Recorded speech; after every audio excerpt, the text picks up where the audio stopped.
जब आप किसी पुराने किले से गुजरते हैं या किसी खंडहर में जाते हैं या किसी पुरानी कोठी में घुसते हैं, घूमते हैं, तो आपका तो पता नहीं, लेकिन मुझे तो कम से कम लगता है, महसूस होता है जैसे मैं उसी पुराने दौर में पहुंच गया हूं जब वो स्ट्रक्चर बना होगा। हालांकि एक चीज़ तो है, हम लोग अपनी उन पुरानी इमारतों का रख रखाव, ख्याल उस तरह नहीं रखते जैसे दुनिया में बहुत सारे देशों में बहुत सारे समाज रखते हैं। जबकि हिंदुस्तान एक पुरानी सभ्यता है और पुरानी सभ्यता होने के ही कारण हमारे यहाँ ऐसे बहुत सारे अवशेष हैं जिन्हें हमें रखना चाहिए था संजो कर, क्योंकि वो हमारी विरासत का हिस्सा हैं। विरासत वो जिस पर हम और आप कथित गर्व करते हैं, लेकिन गर्व के साथ कुछ कर्तव्य भी जुड़े हैं। उनमें एक ये भी है कि जब आप किसी किले में जाएं, किसी पुरानी इमारत में जाएं, तो उसे ख़राब ना करें। यदि संजो भी नहीं सकते तो उसके साथ ऐसी कोई हरकत ना करें कि हमसे अगली पीढ़ी उसे देखने के लिए आए और उसे वो ना मिले। आज ये बात मैं इसलिए कह रहा हूँ पढ़ाकू नितिन में, क्योंकि मुझे हिस्ट्री वैसे भी बहुत पसंद है, हिस्टोरिकल प्लेसेस पर जाना पसंद है। लेकिन जब मैं वहाँ पहुँचता हूँ और कोई पुरानी इमारत ठीक ठाक स्थिति में खड़ी दिखती है, तो मैं शुक्रगुजार होता हूँ उन लोगों का जिन्होंने उसे अब तक हमारे आपके लिए संजो कर रखा, संभाल कर रखा। आज हमारे साथ सुशांत भारती हैं। सुशांत भारती पेशे से कहे जाते हैं कंजर्वेशन आर्किटेक्ट। और ये होता क्या है, तो जब मैंने उनसे बात की इस पॉडकास्ट के शुरू होने से पहले, तो ढेरों बात हुई। उसमें पता चला कि ये भी उन लोगों में से एक हैं जो पुरानी इमारतें खोजते हैं, उन्हें संभालते हैं, और इनका इंटरेस्ट भी है, प्राचीन मंदिरों में है, समाधियों पर इनका काम है। अगर मैं इनका थोड़ा और परिचय दूं, तो ये जो भाई साहब हैं, school of planning and architecture में पढ़े हैं नई दिल्ली में, और कल्चरल हेरिटेज ऑफ ब्रज, इसके अलावा इंडियन टेम्पल आर्किटेक्चर, इस पर इनका बहुत ज़्यादा काम है। नेशनल म्यूज़ियम इंस्टीट्यूट दिल्ली में इन्होंने काम किया। और हाँ, छोटा सा परिचय और लेकिन काफ़ी इम्पॉर्टेंट ये है, royal Asiatic society of Ireland and great Britain के मेंबर हैं। ये वो संस्था है जिसने सैकड़ों सालों तक काम किया, और इसके बारे में हम इतिहास की किताबों में पढ़ते रहे। और इसके अलावा रॉयल हिस्टोरिकल सोसाइटी लंदन, उसके भी आप मेंबर हैं। तो बहुत बहुत स्वागत है सुशांत। बहुत बहुत धन्यवाद भैया। और इतना लंबा परिचय हो गया, मैं थक गया देते देते। इतनी सी उम्र में कैसे कर लेता है कोई आदमी? हो सकता है, मेरे हिसाब से कई चीज़ें पूर्व निर्धारित होती हैं शायद से। और सोचा नहीं था कि ऐसा कुछ हो पाएगा, बट हाँ, रास्ते बनते गए और मौक़ों को मैंने अपॉर्चुनिटी में बदला, और वो अब आपके सामने है। और आशा है कि दिनों दिन वो चीज़ें होती रहेंगी और इस तरीके से चीज़ें, मतलब, और मैं अपने सीवी में सो कॉल्ड ऐड करता रहूँगा। वैसे तो देखिए, मैं पिछले साल एक यात्रा पे निकला था, और वो दक्षिण की यात्रा थी। और मेरे लिए अलग इसलिए थी क्योंकि मैंने जो मंदिर देखे या पुरानी इमारतें देखी, ज़्यादातर नॉर्थ इंडिया की ही देखी थी। तो मेरा तो एक्सपीरियंस ये था भाई कि हम लोग कोई ख़ास तवज्जो करते नहीं इनकी। पुराने मंदिरों के नाम पर मुझे नहीं लगता कि कुछ बचा है नॉर्थ में, बहुत कम बचे हैं, होंगे तो ज़रूर, लेकिन दक्षिण में बहुतायत में थे। और जो उन्हें बचा कर रखा गया, संभाल कर रखा गया, वो काबिले तारीफ़ था।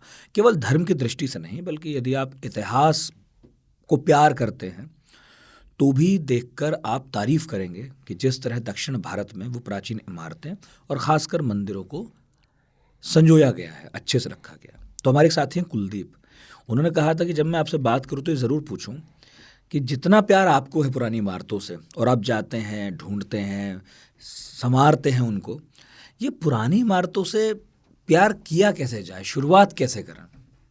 देखिए, प्यार के लिए पैरेलल शब्द जो प से है अंग्रेज़ी में, वो है पैशन। तो वो बहुत ज़रूरी है किसी भी चीज़ के लिए। और जैसा कि मैं आपको बताया कि स्कूली शिक्षा नॉर्मल, जैसे नॉर्मल एक, मैं मध्यम वर्गीय परिवार से आता हूँ। एक नॉर्मल परिवार में पढ़ाई इसलिए आदमी करता है कि एक अच्छी नौकरी मिल जाए, ताकि लड़की वड़की देखे तो कम से कम लड़के का चेहरा रिप्रेजेंट करने के लिए परिवार के सामने कुछ हो, डिग्री विग्री हो हाथ में। तो वही मेरे परिवार के साथ कहानी थी सारी। मैं चाहता था ह्यूमैनिटीज़ लेना, अच्छा, आर्ट्स। पर हुआ ये कि और मेरी इतिहास और साहित्य में बचपन से रुचि रही है। मतलब यूँ कहूँ तो ऐसा कह सकते हैं कि मैं गर्भ में था जब मम्मी के, तो मेरी माताजी प्रेमचंद और ये सब साहित्य पढ़ा करती थी, तो हो सकता है शायद वो असर कर गया हो। तो उस कारण से काफ़ी सारी चीज़ें थी और वो पैशन चलता रहा। अब 10वीं में जब ये निर्णय आया कि एकदम बिल्कुल कि अब भैया करना क्या है, तो हमारी हिंदी की टीचर के पास गए। वो हमारी उस समय हमारी हाई स्कूल की उस समय हेड थी। तो मुझे लगा कि शायद सपोर्ट करेंगी कि लड़के को हिंदी BA MA करेगा तो आर्ट्स लेने दो। तो वहाँ उन्होंने झटका दे दिया। उन्होंने कहा कि बेटा विटामिन M नहीं मिलता इन सब पढ़ाइयों से। अब मैं दिमाग खराब, मैंने ABC विटामिन सब पढ़ा है, विटामिन M क्या चीज़ है? तो कह रही विटामिन M मतलब मनी, पैसा नहीं मिलेगा। तो वो एक पहला एक इम्प्रेशन पड़ा कि हमारे देश में एक विधा जो कि भारतीय हम जब भारत की बात करते हैं तो आर्ट एंड कल्चर, और जो फील्ड सबसे ज़्यादा उसको रिप्रेजेंट करती है उसके बारे में हमारी ऐसी मानसिकता। तो स्कूल में पहली चोट पड़ी इस सवाल के साथ कि क्या पैसा ही एक ऐसा मापदंड है जिसके कारण हम निर्णय लें। उस समय तो परिवार के प्रेशर के आके मुझे उस निर्णय को बदलना पड़ा, जाहिर सी बात है। और मैंने साइंस ली, 2 साल जैसे से 11वीं 12वीं में निकाली, और फिर 12वीं के बाद एक और धर्म संकट, बीटेक तो नहीं करनी कि वही ग्रेटर नोएडा कॉलेज में पढ़े रहे ना, और उसके बाद फिर किसी MNC में नौकरी लगी और वो पैकेज की बात चलेगी और फिर होगी ज़िंदगी। तो उस समय एक हुआ ये कि मेरी आर्ट टीचर वो बड़ी काम आई। तो मैं साहित्य के साथ साथ, इतिहास के साथ साथ आर्ट का बड़ा अच्छा छात्र था, स्केचिंग पेंटिंग करता था। तो उन्होंने कहा कि बेटा आर्किटेक्चर करके कोर्स होता है। 2010-11 के आसपास अगर आप देखें तो इस कोर्स का उतना ज़्यादा प्रचार प्रसार था नहीं। तो देखा कि AIEEE 2 पेपर करवाता। तब AIEEE, अब तो AIEEE बचा भी नहीं है नाम, अब तो कुछ और कर दिया। तो 2 पेपर होते हैं, इंजीनियरिंग के, आर्किटेक्चर के। 2011 में जब पेपर दिया तो AIEEE के 10 साल हुए थे। 10 साल को खुशी के लिए पता नहीं किसी महानुभाव ने पेपर ही लीक कर दिया उस साल। तो आर्किटेक्चर का देते से हमने एक एग्ज़ाम होता है, नाटा एंट्रेंस एग्ज़ाम वगैरह दिए। आपका JNU के पास है वास्तुकला college of architecture, IP university के अंडर आता है, वहाँ से BR करी। वो करते करते हमारे यहाँ सब्जेक्ट होता है आर्किटेक्चर में हिस्ट्री ऑफ आर्किटेक्चर, मतलब एक इतिहास का एक ऐसा अंग होता है जिसमें सिर्फ हम बिल्डिंग्स की बात करते हैं। वहाँ एक और झटका लगा कि हम सारी पाश्चात्य बिल्डिंगों की बात कर रहे हैं। मतलब वो हमने 3 साल पढ़ा, तो वहाँ दिक्कत ये होती थी कि हमने इंडिया के बारे में कम पढ़ा, बजाय हमने रोमन, ग्रीक ये ज़्यादा पढ़े। तो वहाँ एक लगा कि प्रैक्टिस यहाँ करना है, लाइसेंस यहाँ से मिलेगा, पैसे हम यहाँ देंगे, तो वहाँ के बारे में क्यों पढ़ रहे हैं? पहला ये। दूसरा ये भी हुआ कि पैन इंडियन जब हम देखते हैं आर्किटेक्चर को, तो आर्किटेक्चर एक सा नहीं है। आपने ऐसा कहा कि दक्षिण में मंदिरों की बहुतायता है, उत्तर में नहीं है। उसका कारण है, हमें उत्तर में ज़्यादातर हमको इस्लामिक स्ट्रक्चर्स दिखेंगे जिसमें टूम्स, मज़ोलियम्स ये ज़्यादा है। ठीक है, हमारी संस्कृति का पार्ट है वो सब, पर इसका मतलब ये नहीं कि नहीं रहे थे। कभी उस पर भी कभी किसी ने बात कभी हमें बताया नहीं गया। तो वो एक चीज़ खटकी। तो 3rd ईयर में आके मालूम पड़ा, मैंने कहा यार अब बैचलर से तो काम चलेगा नहीं, कुछ मिलने वाला है नहीं पैकेज, कुछ करना पड़ेगा मास्टर्स ही। तो school of planning and architecture का नाम मालूम पड़ा। हालांकि वो बैचलर से मालूम था, पर बैचलर्स में सीट निकालना मतलब हमारा IIT है वो आर्किटेक्चर का, तो संभव था नहीं। भगवान की कृपा से मास्टर्स का एडमिशन निकला। तो जो मैं 10वीं के बाद चाहता था, भगवान ने घूम फिर के इतने सालों के बाद मेरे दिल्ली पर लाके रख दी। तो मैं घूम फिर के उसी एक ऐसे परिवेश में 2 साल के लिए आया जहाँ मैंने बिल्डिंग्स की बात करी, पर इतिहास के आईने से, मतलब इतिहास का चश्मा मेरे आंखों के सामने था। हम हर बिल्डिंग को ऐसा पढ़ते थे कि जैसे एक इतिहासज्ञ पढ़ता है। तो वो 2 साल की ट्रेनिंग ऐसी रही कि हमने उस 2 सालों में खास तौर पर भारत के अलग अलग क्षेत्रों में बहुत, हमने बोलें तो रिगरस तरीके से हमने काम किया। हमने गली कूचों में, गांव देहातों में उतर के काम किया। हमने एक पनवाड़ी के मोहल्ले के पनवाड़ी को उतनी इज्जत दी जितनी हमने एक किसी रिसोर्स पर्सन हिस्टोरियन को दी, क्योंकि जितना हम एक पनवाड़ी जानता था उतना वो भी जानता था। तो इस तरीके से जर्नी शुरू हुई। और एट द एंड यही था कि पैशन जो स्कूल के समय का था वो मैंने छोड़ा नहीं। इस कारण से मैं यहाँ तक पहुँच पाया। अगर मैं उस चीज़ को छोड़ देता तो शायद चीज़ ये नहीं हो पाती। सुशांत, मंदिरों से शुरू करते हैं। आपका काम है इधर ब्रज की तरफ, खूब काम किया आपने, है ना। मेरा जिज्ञासा ये है मेरी, जो काफ़ी वक्त से थी, मुझे लगा आप जैसा कोई व्यक्ति मिले तो मैं पूछूंगा उससे, कि दक्षिण में जो मंदिर हैं वो बहुत प्राचीन हैं, पुराने राजवंशों ने बनवाए। हम यदि उत्तर में देखते हैं तो वो कम दिखते हैं, लेकिन आपने जब ये खोजबीन की, आप निकले हों, घूमे हों, तो थोड़ा सा एक परिचय कराइए, ज़रा बताइए हमारे आसपास हज़ारों साल पुराने वो कौन से मंदिर हैं जो उत्तर में रहने के नाते हम जा सकते हैं देखने, वहाँ पहुँचा जा सकता है, और फिर मैं कुछ बहुत इंपॉर्टेंट बात है वो पूछूंगा आगे उसमें। देखिए, अभी आपने मतलब मैं सवाल को 2 पार्ट में डिवाइड करता हूँ। पहले अगर हम सिर्फ आर्कियोलॉजिकल फाइंडिंग्स की बात करें तो हम जानते हैं कि हड़प्पाकालीन संस्कृति जो रही है वो उत्तर भारत के ही एस्पेक्ट में हम देखते हैं, जो भी काफ़ी हिस्सा पाकिस्तान में जा चुका है और काफ़ी हिस्सा इस तरफ हमारे तरफ भारत में भी है। तो वो एक सबसे प्राचीनतम, हम देखा जाए तो भारतीय सभ्यता का जो इतिहास जो शुरू होता है, जो हम पढ़ते हैं स्कूलों में यूपीएससी सिलेबस में, वो चीज़ें वहाँ से हैं। पर अगर आप बिल्कुल मुझे टू बी प्रिसाइज मंदिर की अगर आप बात करें तो मंदिरों के केस में अगर मैं बात करूँ, सबसे पुराना मंदिर जो है जिसको हम so called fully developed temple नहीं बोलते हैं अपने फील्ड में, अपने क्या बोलते हैं विधा में, सबसे पुराना टेम्पल जो आपको मिलता है सांची स्तूप के बिल्कुल बगल में है। उसका नाम है मतलब आर्कियोलॉजिकल भाषा में अगर आप उसके रिपोर्ट्स वगैरह पढ़ें तो उनको उसका नाम हम देते हैं टेम्पल नंबर 17।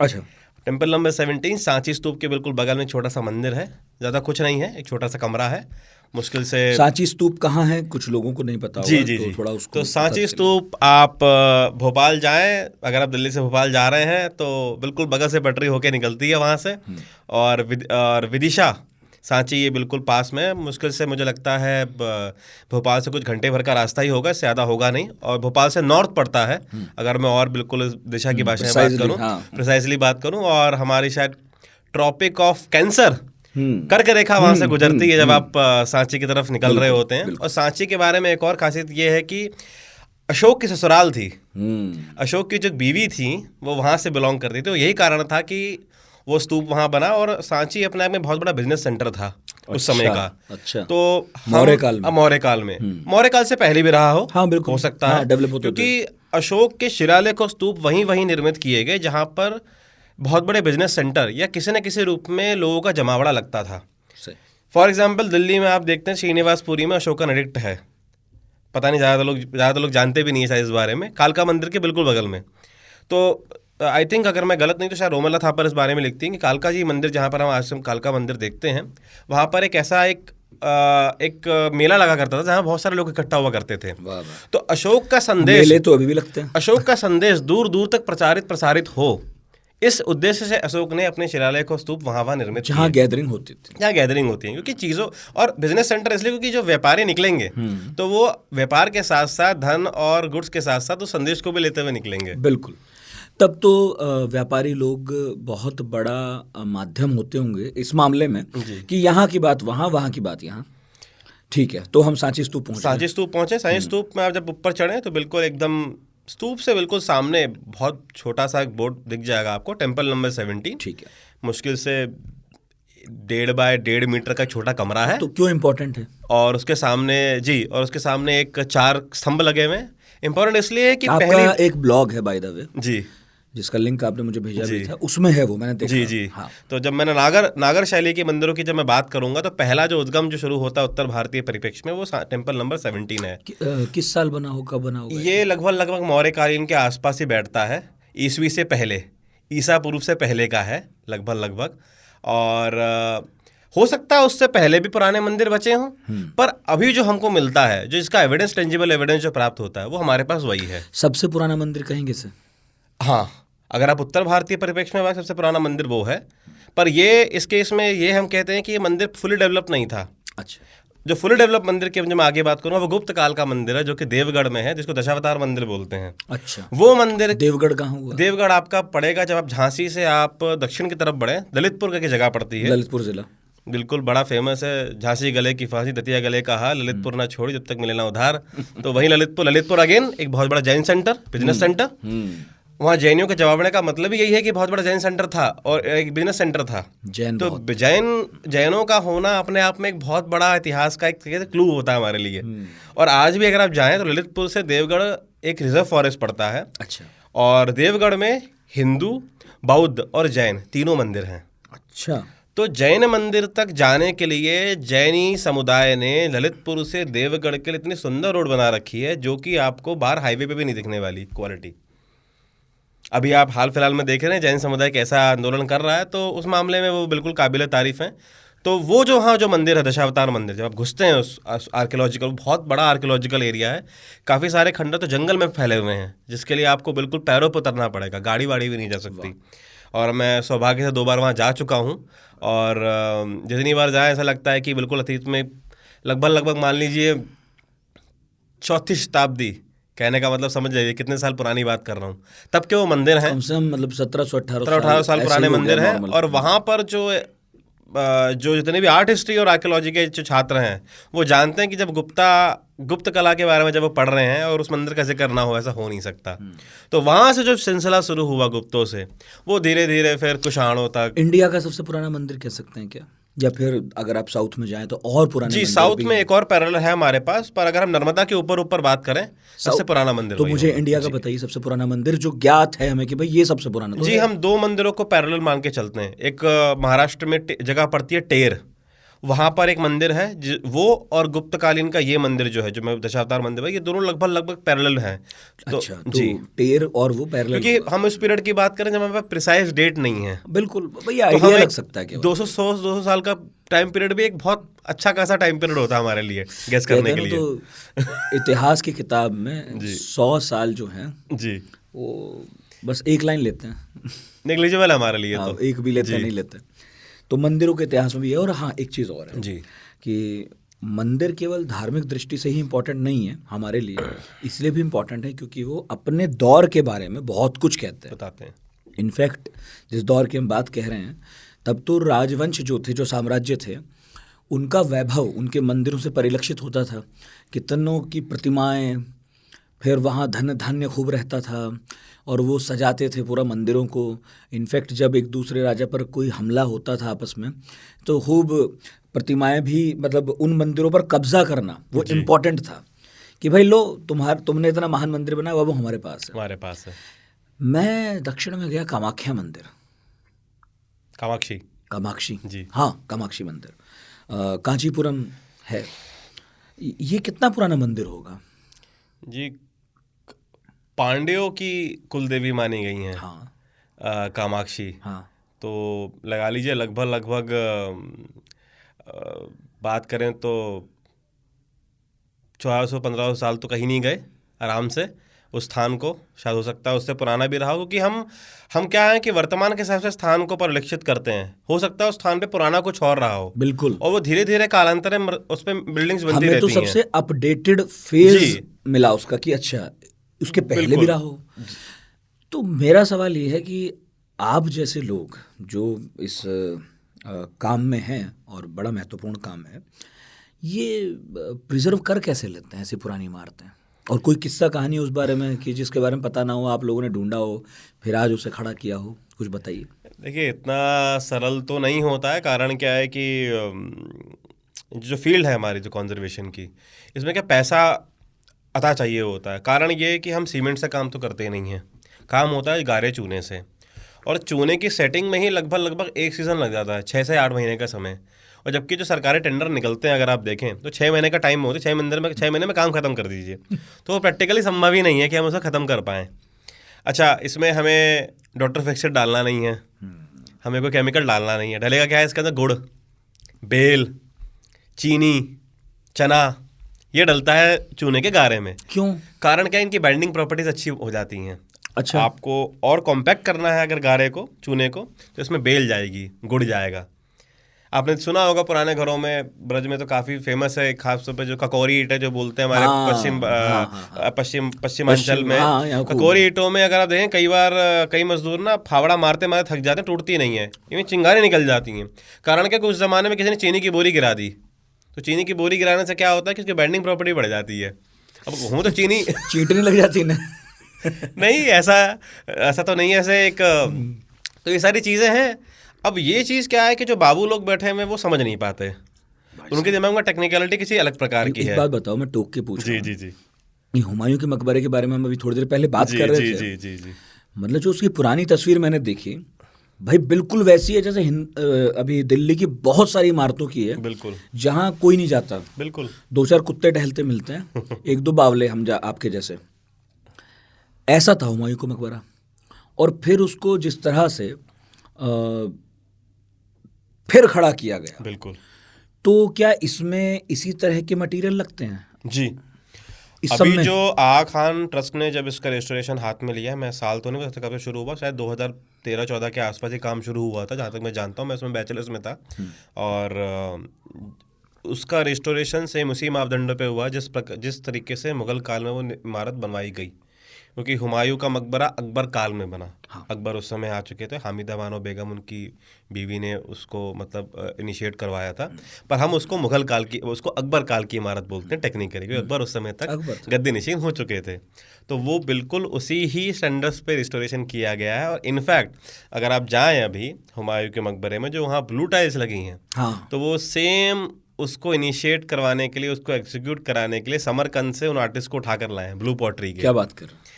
तो इसलिए मैं कह रहा हूँ कि आपको जब कंजर्वेशन में लिमिटेशन यही है कि आपको जब हूबहू चीज़ें रिक्रिएट करनी पड़ती है, पैसा मांगती हैं, पर है संभव, है संभव।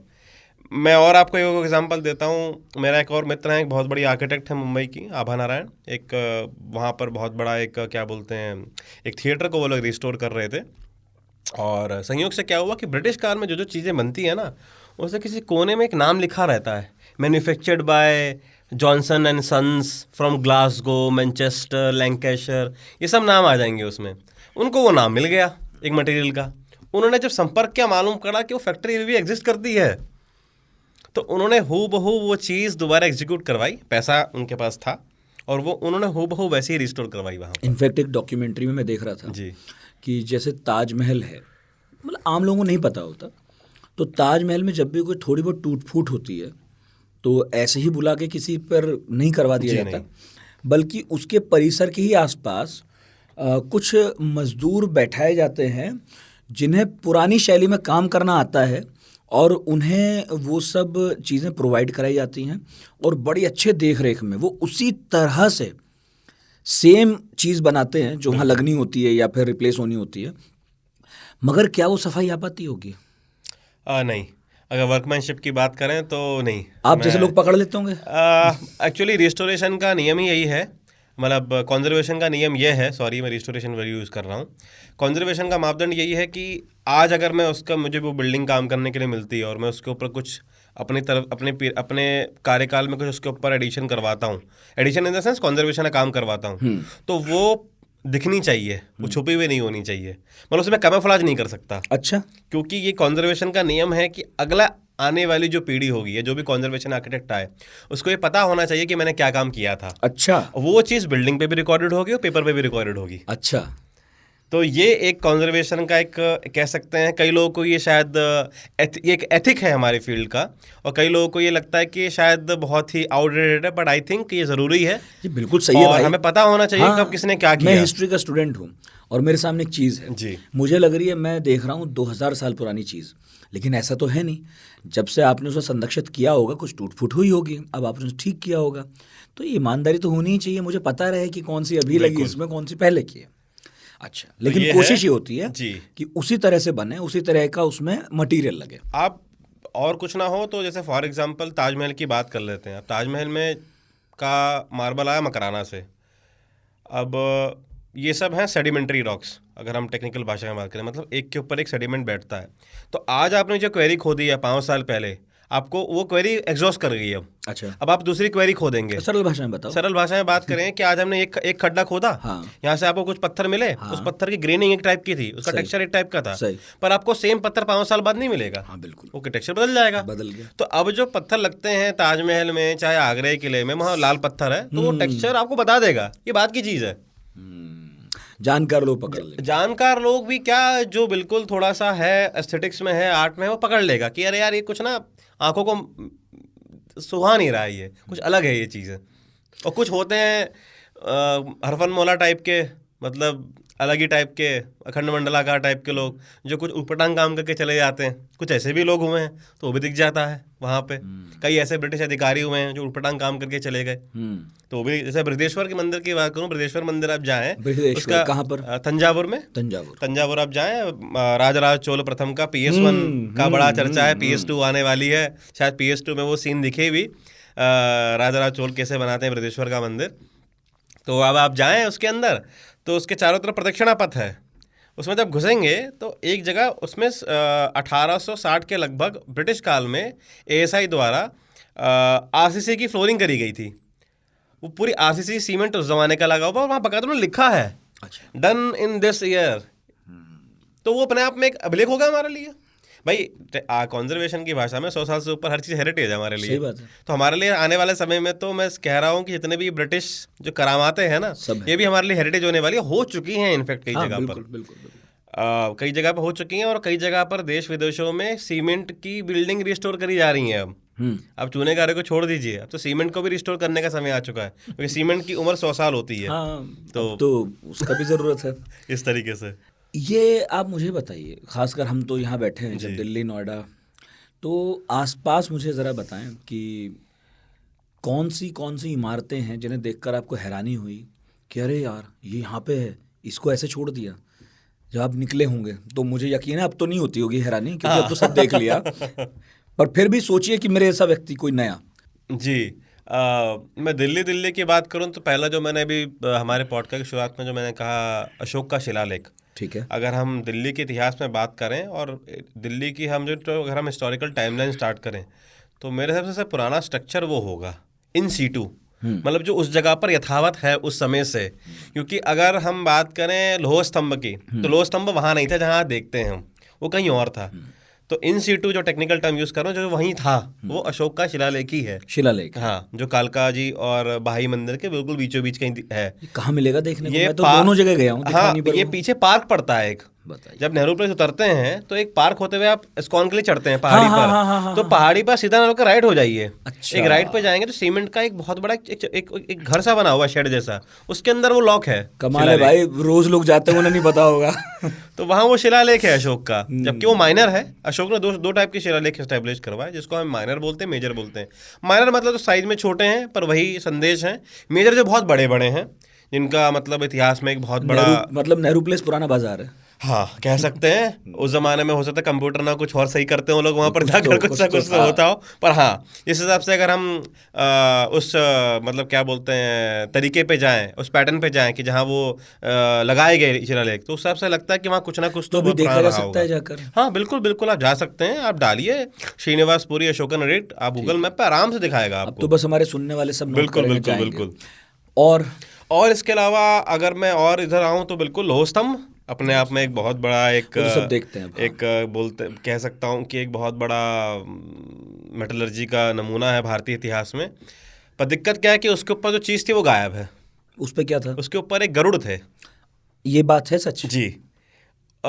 मैंने गुप्त काल की बात करी। हाँ, गुप्त काल के समय या गुप्त काल से पहले भी ये एक ट्रेंड शुरू हो चुका था, क्योंकि ध्वज की परंपरा, ध्वज से मायने आज के ध्वज के नहीं है कि एक पोस्ट है उसके ऊपर एक तिरंगा या पचरंगा फहरा रहा है, वो मायने नहीं है।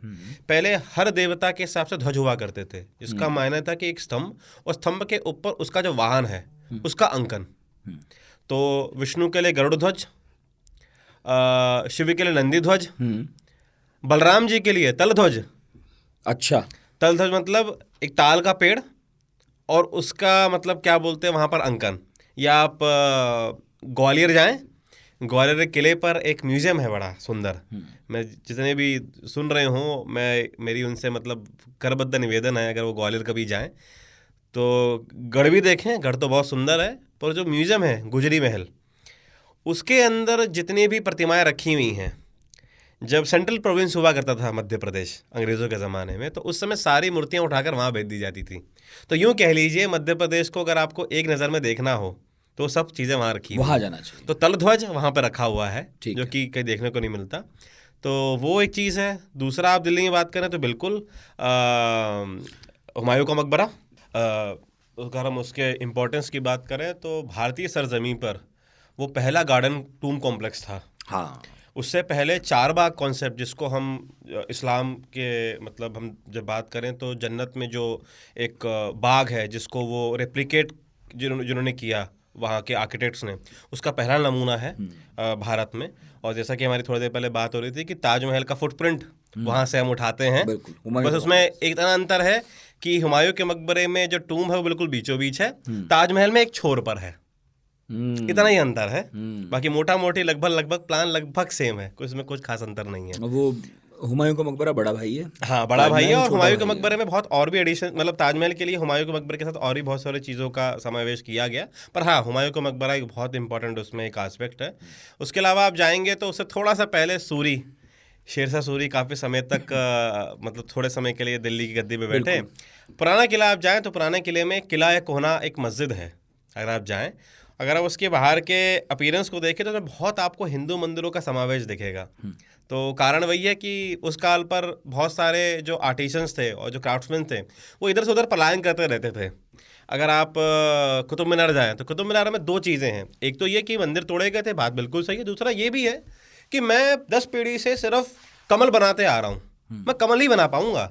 अब मेरे पीठ पे 10 कोड़े भी मरसा लेंगे तो भी मेरा हाथ वही चलेगा जो मेरे बाप दादा बनाते आ रहे हैं। हाँ, उसमें आप मुझे ये कह दीजिए कि मूर्ति नहीं बनानी, मैं नहीं बनाता, पर कमल लता पता सब दिखेंगे आपको कुतुब मीनार में। अगर आप कैलीग्राफी देखें कुतुब मीनार के आसपास तो बड़ा उसी फॉर्म में है। देखा मैंने। बस ये है कि उसका आपने इम्प्लीमेंटेशन अलग प्रकार से करवा लिया, बिकॉज आइकोनोक्लाज्म इज बैन इन इस्लाम।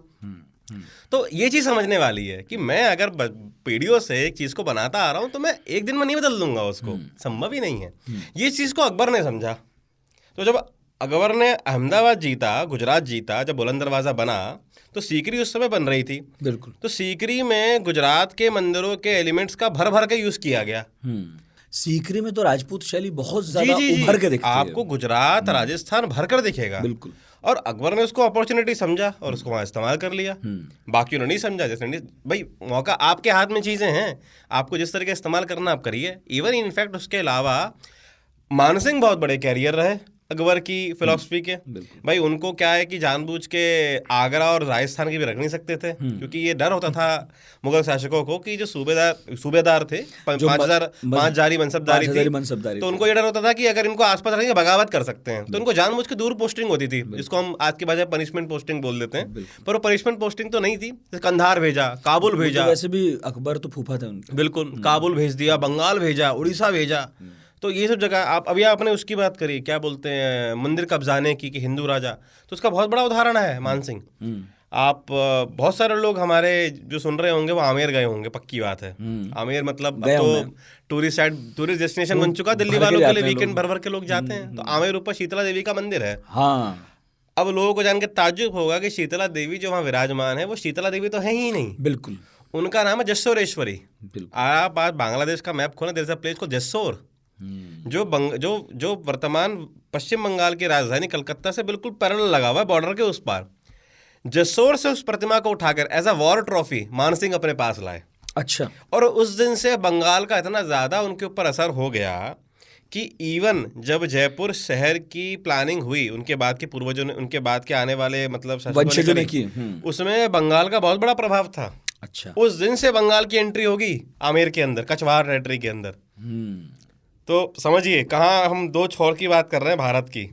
अब टेक्निकली बात करें तो पॉलिटिक्स का भी कुछ लेना देना नहीं, खान पीन और इवन वो छोड़िए, आज के ज़माने में इतने मारवाड़ी कलकत्ता रह रहे हैं, उन सबका ओरिजिन राजस्थान से ही है। हाँ।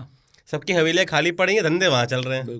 तो ये सब ताना बाना है भारत का। तो भारत की हिस्ट्री ब्लैक एंड वाइट है नहीं, ग्रे जोन इतने ज़्यादा हैं कि दिमाग की दही हो जाती है। और इस पर खुश होना चाहिए, मेरा ख्याल है ना। बिल्कुल, ये कोई ऐसी बात नहीं है कि ऐसा हो गया वैसा हो गया। ठीक है, एक समय है, उस समय बहुत कुछ घटता है और आप जज करें, इससे बेहतर है कि आप उसका आनंद लें। बहुत छोटा सा उदाहरण है, बीकानेर गया था, मगी पत्ता नहीं मिल रहा, कलकतिया पत्ते पे पान मिल रहा था। पूछा कैसे, कहने कि अरे सारे सेठ वहाँ रहते हैं तो आते हैं तो कलकत्ता पत्ता चलता है यहाँ पर भी। मैंने बताओ कहाँ बीकानेर, मतलब मरुस्थल बिल्कुल शुरू होने वाला है, थोड़ा सा पार कर जाओ तो मुल्तान लग जाएगा पाकिस्तान का, और कहाँ कलकत्ता का पत्ता, मगी नहीं मिल रहा वहाँ। तो इस तरीके से चीज़ें, ये खूबसूरती है। ये बताइए कि जब आप किसी पुरानी इमारत को देखते हैं और जो जर्जर हालत में है, तो प्रोसेस क्या है? आप लोग क्या करते हैं, कैसे शुरू करते हैं, क्या कुछ मीटिंग होती है, डायग्राम बनाते हैं, कुछ थोड़ा प्रोसेस बताइए कैसे बचाते हैं? पहला ये रहता है कि सबसे पहला जो स्टेप होता है, हमारी साइट विजिट होती है। हम तो कमरे में, एसी कमरों में तो हम बैठ के काम कर ही नहीं सकते। हम इस फील्ड में आते तो पहले में कहा जाता है कि धूल मिट्टी आपके लिए आपकी दुल्हन जैसी है। धूल मिट्टी, सीलन चमगादड़ों की छोड़े हुए क्या अवशेष और चिड़ियाओं की बीट। तो चमगादड़ की बीट तो ऐसी होती है कि आँख नहीं खोल पाते आप, उसमें इतना रसायन होता है, एसिडिक होता है। तो पहला हमारा ये होता है कि हम सर्वे पे जाते हैं, हम एक रेकी करते हैं। अच्छा, चमगादड़ों से आमने सामने होता है जी, कई बार हुआ है। बचे हैं कई बार तो मुंह पे गमछा लगाकर सिर्फ आंख दिखे, क्योंकि कई बिल्डिंग खुली नहीं है असर से। अब काम करना तो करना है भैया, पैसा उसकी बात का मिल रहा है। अच्छा, पैसा छोड़िए, इनफैक्ट हम बिल्डिंग को पूरी तरह जब तक हम समझ नहीं पाएंगे तो हम बताएंगे कैसे किस बिल्डिंग की दिक्कत क्या है। भाई डॉक्टर के सामने नंगा होना पड़ेगा आपको, तब डॉक्टर बता पाएगा कि आपकी बीमारी क्या है। तो सेम हमारे सामने बिल्डिंग को हम नंगा करके ही देखते हैं, अपनी भाषा में बात करें तो। सही बात। तो नंगा करने के लिए हमको जिस हद तक जाना पड़ता है हम जाते हैं। हम कई बार सांपों का सामना किया है, बिच्छू का सामना किया है, बड़े बड़े 1-1 फुट के हमको कान खजूरे मिले हैं कभी तो। फुट भरा कान खजूरा, मतलब देख के मेरा दिल दहल गया था एक बार तो। और छोटे छोटे कान खजूरे में हल्ला बजा था घर के अंदर, आप सोचिए। और वो था पुराने किले में, बावली के अंदर। अच्छा। तो सवाल पे आते हैं तो एक नॉर्मल पहले रेकी करते हैं, हम देखते हैं कि बिल्डिंग किस लेवल तक उसका मतलब सत्यानाश हो रखा है, और बहुत बेसिक है तो हम उसके लिए क्या बोलते हैं, उस बिल्डिंग का एक डॉक्यूमेंटेशन करते हैं। नॉर्मल जो प्लान्स जैसे ड्राइंग्स बनती हैं, पूरी ड्राइंग्स बनती हैं, प्लान, सेक्शन, एलिवेशन, सब कुछ बनता है। हमारे फील्ड में एक अलग जो चीज़ होती है वो है कंडीशन असेसमेंट। अच्छा। हम कंडीशन को असेस करते हैं कि इस बिल्डिंग की मौजूदा हालत क्या है। ठीक है। और कभी कभी क्या होता है, कुछ बिल्डिंग की हालत बहुत जर्जर होती है। मान लीजिए कि दीवार बिल्कुल गिरने ही वाली है, छुएंगे भी तो गिर जाएगा। छुएंगे तो गिर जाए, मतलब बल्ली लगा लगा के फंसा के उनको रखा होता है। कई जगह पर ये हालत होती है, तो वहाँ पर हमारा अप्रोच बदल जाता है। हमारा अप्रोच ये हो जाता है कि हम पहले बिल्डिंग के और हिस्सों को छोड़ के उसको पहले एड्रेस करते हैं। ठीक। भाई पता लगा हम वहाँ काम करते हैं तो यही गिर गई तो हमारा तो गया। क्योंकि भाई सबसे बड़ी बात है कि सब चीज़ें कॉस्ट के आसपास घूमती हैं। पैसा बहुत बड़ा फैक्टर है, और टाइम। हम बारिश में काम नहीं कर सकते, हाँ, क्योंकि चूना बैठेगा नहीं, सेट होगा नहीं। तो हमें सीज़न को बहुत देखना है चीज़ों को। तो गर्मियों में राजस्थान में काम नहीं हो सकता, वहाँ सर्दियों में होती हैं चीज़ें। कई जगह पर करते हैं एक बार काम, वो हो नहीं पाता, तो सीज़न का बड़ा फैक्टर है। तो फिर कंडीशन असेसमेंट होती है।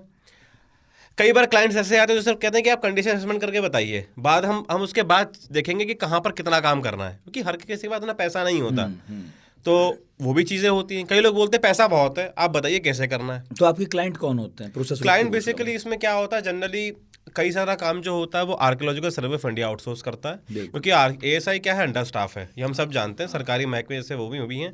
तो वो टेक्निकली जो बिल्कुल स्ट्रक्चरल जो पार्ट्स होते हैं, जो ASI पूरी तरीके से नहीं कर पाता, उसका काफ़ी काम आउटसोर्स हो जाता है थ्रू सर्कल्स। ASI के बहुत सारे सर्कल्स हैं, जयपुर सर्कल, दिल्ली सर्कल, तो वहाँ पे सुपरिटेंडेंट आर्कियोलॉजिस्ट बैठते हैं एसए। तो वो काम आउटसोर्स करते हुए टेंडर होता है, जैसे लीगल तरीका होता है वैसा एक टाइम पीरियड होता है, आपने काम किया। आप जैसे जो पेशेवर लोग हैं जी, उन्हें काम, उन तक ये काम कैसे पहुंचता? आप कहाँ काम? देखिए, मेरे को वहाँ से भी काम पहुँच जाता है। मेरे को काम कई बार ऐसे हम प्राइवेट भी उठा सकते हैं। जैसे मान लीजिए कि आपके कोई दोस्त में जो किसी रजवाड़े के, मतलब कोई पूर्व उनकी कोई सरकार थी, जागीर थी, उनका कोई किला अब है, पैसा है, किला उनका पड़ा हुआ, उन्हें रिस्टोर करना, होटल चालू करना, कुछ भी करना है, बैंकेट हॉल बनाना। ठीक। तो आपने वाया करा कि अरे मेरे जान पहचान के, तो हमने, क्योंकि हमारे पास तो हम ऑथराइज्ड हैं, हमारे पास डिग्री है, लाइसेंस है। प्राइवेट कंपनियों में काम कर सकते हैं। हम फ्लेक्सिबल हैं। हाँ, ऐसा कोई हमारे पास लिमिटेशन नहीं कि सरकारी में ही, क्योंकि प्राइवेट पब्लिक के बीच का कोई बॉर्डर नहीं है। बिल्कुल। फर्म्स है कई सारी प्राइवेट, उनके साथ भी काम कर सकते हैं। आज आपने एक साथ के लिए, कल उसके साथ के लिए, आप एक टाइम पर 2-3 फर्म के साथ भी काम कर सकते हैं। क्योंकि क्या है कि स्केल्स इतने ह्यूमंगस होते हैं कि मान लीजिए कोई चित्तौड़गढ़ का किला कर रहा है, उसका जीवन निकल जाएगा। वो किला इतना बड़ा है, अगर वो किला मिल जाए किसी को जीवन में, उसके लिए काम देने को आए हैं, वो कोई काम कर ही नहीं पाएगा। तो कई लोगों के पास हमारी फील्ड में ऐसे प्रोजेक्ट्स हैं जो उसी पे करते आ रहे हैं और ख़त्म ही नहीं हो रहे काम। तो अभी तो उसमें एक हम हैं, उसमें आर्ट हिस्टोरियंस आते हैं, पेंटिंग कंजर्वेटर्स आते हैं, उसमें कई लोग जो होते हैं वाटर सिस्टम्स के एक्सपर्ट्स आते हैं। अब आपको फव्वारा चालू करना है, फव्वारा मेरा फील्ड नहीं है फव्वारा चालू करना। तो कोऑर्डिनेट करना बड़ा कठिन हो जाता है। देखिए, ये एक ऐसा बुलाओगे किसी को? ये एक पूरा का पूरा एक बहुत टीम वर्क, एक बड़ा फैंटास्टिक टीम वर्क होता है। तो उसमें, और सबसे अच्छी बात इस फील्ड की ये है कि हम इतने अच्छे लोगों से मिलते हैं, इतने तरह तरह के लोगों से मिलते हैं। अभी आप कह तो रहे थे कि समरकंद से बुलाना पड़ा, बताइए, तो उसमें कोऑर्डिनेट करने में कितना टाइम लगता है? अब उसमें ये बात मान के चलिए कि जो भी आर्किटेक्ट वहाँ देख रहा होगा ना, एक नॉर्मल जूनियर लेवल का आर्किटेक्ट बहुत सीख चुका होगा उन्होंने काम करते देखते देखते, तो वो एक एक्सपीरियंस। समरकंद, अब कहाँ समरकंद का खर्चा बैठाया आदमी, दिल्ली में मिल रहा है तो देखने के लिए।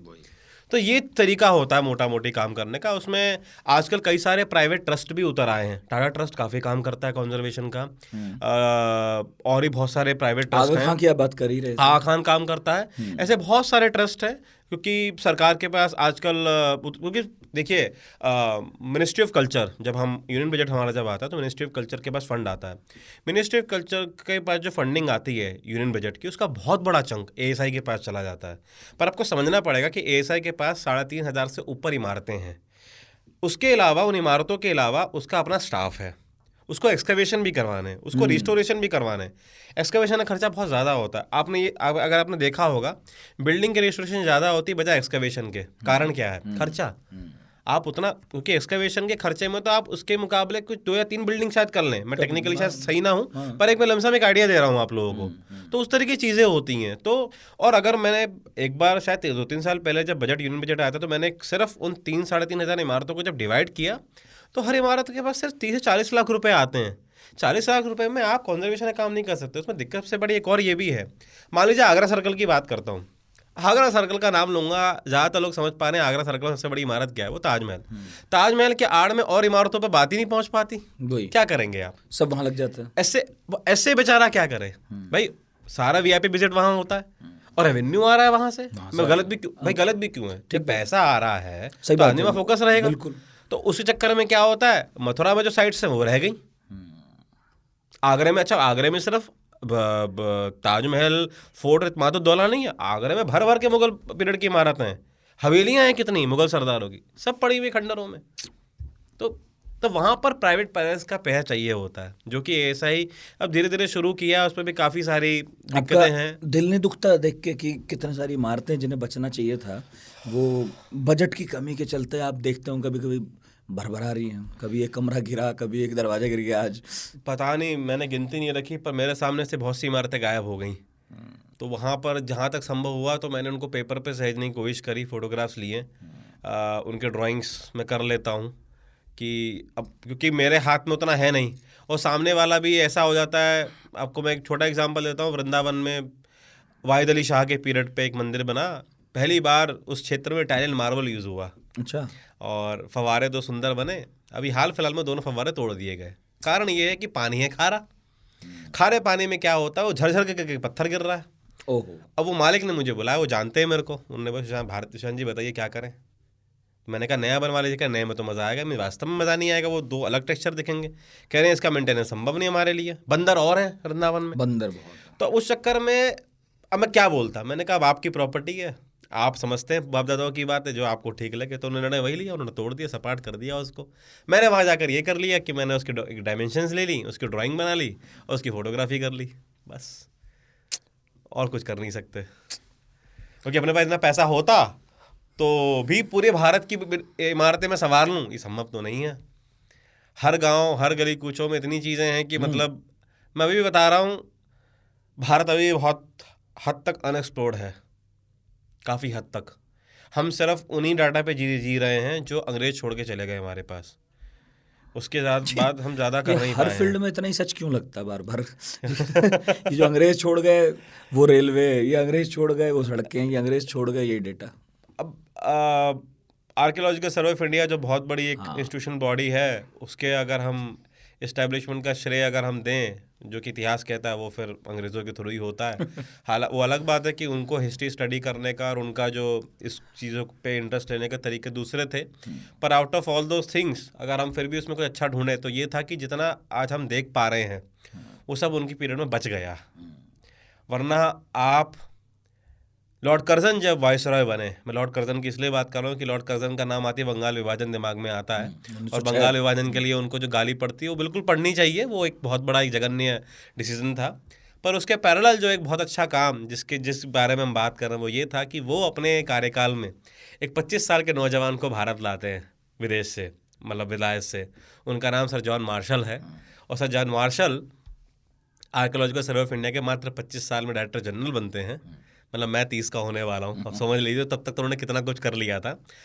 और आप जितनी भी सबसे प्रारंभिक फोटोग्राफ्स देखते हैं ASI साइट्स की, it was all done by sir John Marshall. तो पहली बार फोटोग्राफिक डॉक्यूमेंटेशन जो स्टार्ट हुआ वो जॉन मार्शल के टाइम पे स्टार्ट हुआ। आप उन फोटो को आज की फोटो से कंपेयर करके देख लीजिए, आपको खुद मालूम पड़ जाए कितना काम हुआ कितना नहीं हुआ। आप मंडी हाउस में आर्कियोलॉजिकल सर्वे ऑफ इंडिया का हेडक्वार्टर है, धरोहर भवन करके नाम है, उन्होंने अपने कॉरिडोर्स में सारी पुरानी फोटोज़ को लगा रखा है। आप वहाँ से गूगल पे अपनी फ़ोटो को करके वहाँ पे रख के देखिए और आपको मालूम पड़ेगा। हाँ, ये बात सही है, काफ़ी कुछ सामान ब्रिटिश म्यूजियम में लूट के वो बाहर ले गए हैं, इस मामले में कोई दो राय नहीं है। पर जितना यहाँ छोड़ गए हैं, हो सकता है वो उखाड़ के ले जाते अगर टेक्नोलॉजी होती। पर जो भी रह गया है, मतलब मैं I am looking for some, I am being optimistic आप कह लीजिए, तो ये चीज़ें रह गई हैं। हमारे गजेटियर्स, एनल्स, ये जो हमारे जो जर्नल्स थे, इन चीज़ों ने हमें हमारी हिस्ट्री को काफ़ी ज़्यादा मतलब स्ट्रीमलाइन किया है। हमें यही नहीं पता था कि हिस्टोरिकल टाइमलाइन कहाँ से स्टार्ट करनी है अपनी। वो छोड़िए, जेम्स प्रिंसप नहीं होता, हमें यही नहीं पता था अशोक कौन था। सही में पहली बार ब्राह्मी के इंस्क्रिप्शन पढ़े जेम्स प्रिंसप ने, तब तक लोगों को यही नहीं पता था कि अशोक नाम का राजा भी हो चुका है। अब बताइए, अशोक हुआ ईसा से पहले, जेम्स प्रिंसप है 19वीं सदी का, इतने साल तो हमको अशोक के लग गए। ब्राह्मी को पढ़ने का इतना श्रेय जेम्स प्रिंसप को जाता है। भारत का कितना इतिहास तो ऐसे ही पड़ा रहता, हमें पता ही नहीं होता। ब्राह्मी अभी भी कई लिपियां हैं जो पढ़ी नहीं जा सकी हड़प्पा के अलावा। काफ़ी हैं, अभी भी हमें कई ऐसी वर्तमान भाषाओं की लिपियां प्राप्त होती है जंगलों से जो पढ़ा नहीं जाता, पढ़ा नहीं जा पाया अभी तक। अच्छा, आपके जंगल बोलने से याद आया, मैं ये भी सब डॉक्यूमेंट्री में देख रहा था, इंका वगैरह ये सब। मतलब आप देखिए कि जंगलों के नीचे शहर थे बसे हुए जी, बड़ी सभ्यताएं थी। और अब तो एक टेक्नोलॉजी आ गई है, वो उसमें इंफ्रारेड वगैरह भेजते हैं, जैसे पानी में भेजते हैं और पता चल जाता है इसके अंदर कोई जहाज़ तो नहीं डूबा। ऐसे ही जंगलों में छोड़ी वो रेज, ऊपर से जहाज़ निकाल के ले गए, तो वो जो किरणें हैं वो पूरे वनस्पतियों को पार करते हुए नीचे ज़मीन तक चली जाती हैं, और अगर कोई स्ट्रक्चर है तो पता चल जाता लग जाता है। हिंदुस्तान में क्या ऐसा भी कुछ अभी अनएक्सप्लोर्ड है जंगलों में, या कुछ ऐसे पहाड़ी क्षेत्रों में जहाँ तक हम पहुँचे नहीं, लेकिन आपको लगता है या आपको अब स्टडी के दौरान, रिसर्च के दौरान समझ में आया हो कि सभ्यता के अंश और अभी भी वहाँ पर कुछ इमारतें होंगी पर हम नहीं पहुँचे? जी, मैं और दूर क्यों जाऊं, 150 किलोमीटर तो वृंदावन की बात कर लेते हैं। हाँ बताइए, उस पर आपका बहुत काम है, प्लीज़। अलेक्जेंडर कनिंघम ने मथुरा की खुदाई करी पर वृंदावन पे नहीं आ पाए। अच्छा, क्योंकि वृंदावन हार्डली 10-15 किलोमीटर दूर है, पास में। पर हमारे कई सारे मित्र हैं जिनको काफ़ी कुछ मिला। जैसे मैं एक मित्र हैं, उनका नाम तो नहीं लूँगा यहाँ पर क्योंकि चीज़ें, उनको कुषाण काल का सिक्का एक मछुआरे के द्वारा मिला। अच्छा, उस पर था, मछली मार रहा था यमुना किनारे, पल्ली पार, इस पार तो नहीं मार सकता, उस पार था, मछली के चक्कर में जाल में फंस गया। कुषाण काल का सिक्का।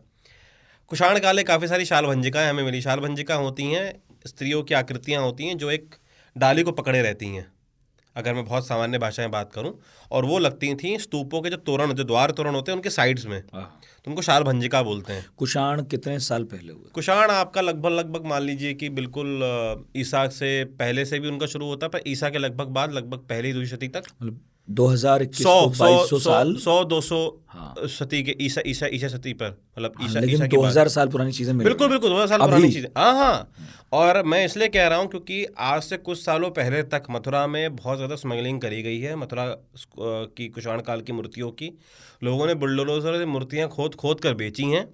और इसलिए मैं बात करूँ कि वृंदावन खुदा नहीं है। वृंदावन में भी सुनने में आता है काफ़ी लोगों को मूर्तियाँ मिली थी, और वृंदावन अगर आज हम खोदें बैठकर, तो मैं दावे के साथ कह सकता हूँ वृंदावन के पास भी गर्भ में उतना ही है दिखाने के लिए, इतना मथुरा के पास था। तो ऐसा है, मैं सिर्फ वृंदावन की बात कर रहा हूँ। अभी भारत में अगर आप जाएं तो आपको ऐसे बहुत सारे टीले दिख जाएंगे। एक आर्कियोलॉजी के क्षेत्र में जब आदमी उतरता है ना, तो उसको उसके आर पार दिखना शुरू हो जाता है। और वो चीज़ क्या है कि वो इस विधा में जो व्यक्ति है आउट ऑफ, अच्छा ऐसे में अच्छा एक चीज़ और बताना चाहता हूँ कि प्राय मुझे अपने लाइफ में वो लोग तो मिले जो मतलब पारंपरिक तौर से पढ़ लिख कर इस विधा में आए, पर मुझे वो लोग भी मिले जो लिटरली मतलब एकदम बोले तो चरसी प्रवृत्ति के लोग थे। उन्होंने अपने पैशन से इतनी पढ़ाई करी कि वो आज की डेट में उनके कहे गए वक्तव्य सेम उसी भार के हैं जैसे एक कोई नॉर्मल, एक कोई हिस्टोरियन या स्कॉलर का है। तो ये एक चीज़ मैंने देखी, और it's all due to the technology. लोग अब देख पाते हैं, जैसे मैं घूमा, मैंने 4 फोटो पोस्ट करी, अच्छा ये जगह है, अच्छा मैं भी जाता हूँ, अगर जो चीज़ मैंने देख पाया हो सकता है वो देख ले। सबके देखने के नज़रिए अलग अलग हैं। जैसे आप कहीं गए और आपको लगा कि इसमें तो कुछ होगा, जी मैं चलिए खींच के कहीं डाल देता हूँ। जी कुछ ऐसी वेबसाइट्स हैं, कुछ ऐसे ठिकाने हैं क्या कि अगर हमारे सुनने वाले भी कभी देखना चाहें कि भाई जो एक्सप्लोर्ड है वो तो ठीक है, जो अनएक्सप्लोर्ड है लेकिन उसके कुछ निशान आप लोग छोड़ देते जी। हैं, कहीं कोई ब्लॉग वगैरह, तो वो बता दीजिए। देखिए, प्राय उसका तरीका जो एक बोलो जो पारंपरिक तरीका वो ये होता है कि जर्नल्स निकलती हैं अलग अलग यूनिवर्सिटीज़ की, अलग अलग आर्किटेक्चरल आर्कियोलॉजिकल सर्वे की। तो सबसे बेहतर तरीका ये होता है कि जो अनएक्सप्लोर्ड, जो पहली बार कुछ आपने ढूंढा है, आप उसको उसमें पब्लिश करें, because it becomes more credibility. और होता क्या है कि वो चीज़ ज़्यादा रेजोनेट करती है और लोगों तक मालूम कर पाती है। मैंने कुछ चीज़ ढूंढी जो मैं पूरी तरीके से मुझे उसको असेस नहीं कर पाया, पर आपके पास वो नज़रिया है उसको असेस करने का, पर आप बीइंग एन आर्कियोलॉजिस्ट अपने आर्कियोलॉजी के दायरे में ही देखेंगे।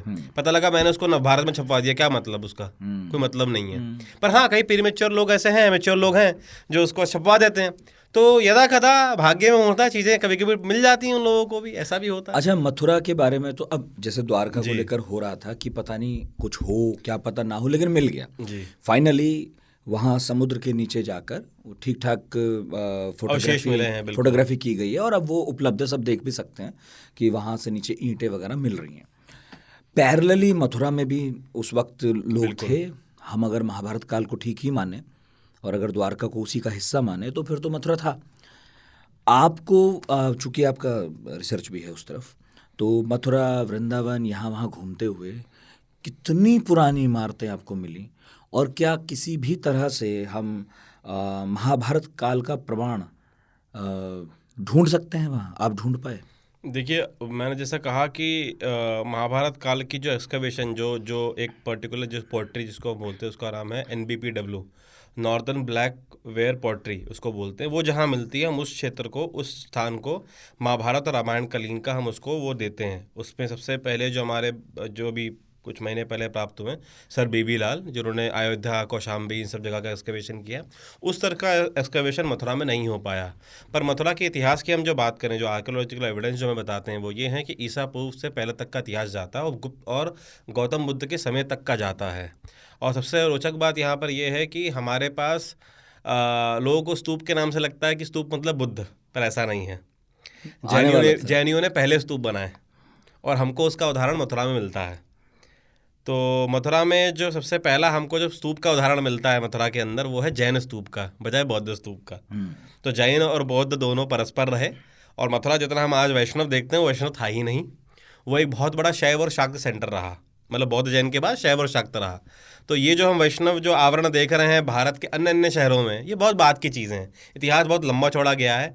आज आपने किसी धर्म को अपनाया, कल किसी और को अपनाया, आपका बेटा कुछ और कर रहा है। कई राजाओं ने सभी चीज़ों को सर्वधर्म समभाव से पालन किया। तो अलग अलग कहानी है। पर मथुरा का इतिहास क्योंकि बहुत पुराना बिजनेस सेंटर है, सप्तपुरियों में एक मथुरा को गिना जाता है। तो उस मायने से मथुरा क्या बोलते हैं, एक बहुत पुराना वो रहा है। और दूसरा सबसे बड़ा कारण, जब हमने कुषाणों की बात करी, कुषाणों की 2 राजधानियाँ रहीं। एक तो पेशावर जिसको पुरुषपुरा बोलते हैं, और दूसरा है मथुरा। तो मथुरा के पास पल्ली पार, अगर हम बिल्कुल एकदम सामान्य भाषा में बात करूँ, पल्ली पार, जब आप एक्सप्रेस वे से जाते हैं, एक जगह पड़ती है माठ, रहन साइड पर। माठ बड़ा इंपॉर्टेंट विलेज है मथुरा की हिस्ट्री में, इवन मैं कहूँगा कि नॉर्थ इंडियन हिस्ट्री में। वहाँ पर एक टीले पे देवकुल मिला। देवकुल मैं बताना चाहूँगा सामान्य भाषा में क्या है। महाभारत के तर्ज पर एक नाटक लिखा गया था, मैं उस लेखक का नाम बोल रहा हूँ, प्रतिमा नाटक, कुछ ऐसा कुछ नाम था। उसमें कहानी ये आती है कि जब खबर पहुँची कैकई देश था आपका उस तरफ, नॉर्थ वेस्ट फ्रंटियर की तरफ कहीं था, कि दशरथ अब नहीं रहे। तो खबर जब सीधी नहीं, क्या शत्रुघ्न और भरत को खबर सीधे नहीं दी जाती। उनको बोला था कि कुछ अर्जेंट है, आपको निकलना है करके। हो सकता है मैं कहानी थोड़ी ऊपर नीचे हो रहा हूँ, पर लगभग ऐसा है। तो आते आते रास्ते में मथुरा पड़ता है, वहाँ वो रेस्ट करते हैं, वहाँ देखते हैं वो देवकुल होता है। वहाँ देवकुल क्या होता था कि हर राजवंश अपने पूर्वजों की, जहाँ से शुरू हुआ है, रघु से लेकर, क्योंकि रघुवंश था, रघुकुल था, तो रघु से लेकर जो भी वर्तमान राजा, उसकी मूर्तियाँ वहाँ लगे करती थी। पर उसका मापदंड ये था कि राजा के मरने के बाद मूर्ति लगेगी। वहाँ भरत ने दशरथ की मूर्ति देख ली। तो भरत ने पूछा वहाँ पर जो भी मंत्री थे कि क्या जीते जी मूर्ति लगाने की प्रथा चालू हो चुकी है हमारे यहाँ पर? तो कह रहे नहीं राजकुमार, महाराज नहीं रहे करके। तो वहाँ भरत को मालूम पड़ता है। उस तर्ज पे सेम कुषाणों ने अपने राजवंश की मूर्तियाँ स्थापित करी थी। जो आज मथुरा संग्रहालय में प्रदर्शित है। वाह। जो कनिष्क की बहुत फेमस प्रतिमा जिसके अंदर जो खोपड़ी हाँ, मुंडी नहीं है, हाँ, वो मथुरा म्यूजियम में ही है। वाह। वो उस देवकुल से ही मिली थी। वाह। कनिष्क और कनिष्क के बाद के 3-4 राजाओं के वो देवकुल की प्रतिमा मार्ट से मिली थी और वो वहाँ पर प्रदर्शित है। तो डॉक्यूमेंटेशन का, पेंटिंग जब नहीं थी तो मूर्तियों से भी लोगों ने अपने हिस्ट्री को डिपिक्ट किया है। तो वो एक उदाहरण हमारे पास है। और ना जाने ऐसे कितने देवकुल रहे हों, मैं तो एक देवकुल की बात करूँ जो हमें मिला है अभी तक। कितने देवकुल नष्ट हो गए तो हमें कुछ पता नहीं है। तो भारतीय कहूँ मैं, अगर भूमि अपने आप में इतने गर्व में इतने सारे रहस्यों को संजोए बैठी है कि मुझे नहीं लगता कितने भागीरथ लगेंगे उसको खोद के निकालने में अभी। अब तो मथुरा पर विवाद चल रहा है जी। मतलब अब जिनकी राजनीति है वो तो उनको मुबारक जी। लेकिन आप जैसे लोगों के लिए ये रिसर्च के कितने दरवाजे खोल देता होगा? देखिए, अगर आप उस साइट के बारे में बात करें, मतलब मथुरा जो विवाद चल रहा है उसमें as compare to other 2 sites जो यूपी में है, जिन पे एक पे हो चुका है, एक पे चल रही हैं चीज़ें, मथुरा के केस में चीज़ें बहुत ज़्यादा क्लियर, क्रिस्टल क्लियर हैं। अच्छा। हाँ जी। अयोध्या के मुकाबले? अयोध्या के मुकाबले बहुत ज़्यादा क्लियर है। यहाँ का डिस्ट्रक्शन भी बिल्कुल डॉक्यूमेंटेड है। अच्छा। और यहाँ पहले क्या क्या रहा है वो भी अच्छे डॉक्यूमेंटेड है। तो जो जितने लोग जानना चाहते हैं, मैं इतना ज़रूर कह सकता हूँ कि as compare to Kashi and Mathura, Kashi and Ayodhya, Mathura आपको बहुत ईजी साउंड करेगा। उसकी हिस्ट्री एकदम क्रिस्टल क्लियर है। वहाँ पर महास्थान और मंदिर वहाँ पे जो थे, जो मंदिर वहाँ पर जो था, महास्थान, जिसको जन्मस्थान को महास्थान कर कर अभिलेखों में मिला है, जन्मस्थान करके भी मिला है, तो वो वहाँ पर उसके अच्छे साक्ष्य हमको मिल जाते हैं। और जो इस क्षेत्र के लोग हैं उनको अच्छे से पता है, तो इसलिए उस पर ज़्यादा कुछ मतलब कहने या टिप्पणी करने के लिए है नहीं। मतलब उसके लिए आपको शायद आई थिंक आर्कियोलॉजिकल सपोर्ट लेने की आवश्यकता है, जैसा आपने अयोध्या में किया था, क्योंकि चीज़ें ऊपर इतना बोल रही हैं कि नीचे जाने की ज़रूरत नहीं है आपको। ये चीज़ है। अच्छा, आपका काम इधर ज़्यादा है ना, ब्रज की तरफ ज़्यादा है। मैं ये जानना चाह रहा था कि ये पता ही है कि मथुरा, आगरा, वृंदावन बहुत इम्पॉर्टेंट साइट्स हैं इस लिहाज से कि वहाँ हमेशा कभी ना कभी कुछ ना कुछ रहा ही है। जी। कभी इस तरह के आवेदन निवेदन आग्रह किए जाते हैं सरकारों से कि भाई ये थोड़ी आबादी हटा दीजिए, हमें खोदना है, हमें इमारतें निकालनी है? कभी ऐसा कुछ चल रहा है क्या हाल फिलहाल कभी कहीं? देखिए, मेरे नज़र में ऐसी कोई साइट तो फ़िलहाल मेरे दिमाग में नहीं आ रही हो कि ऐसा कुछ हुआ हो।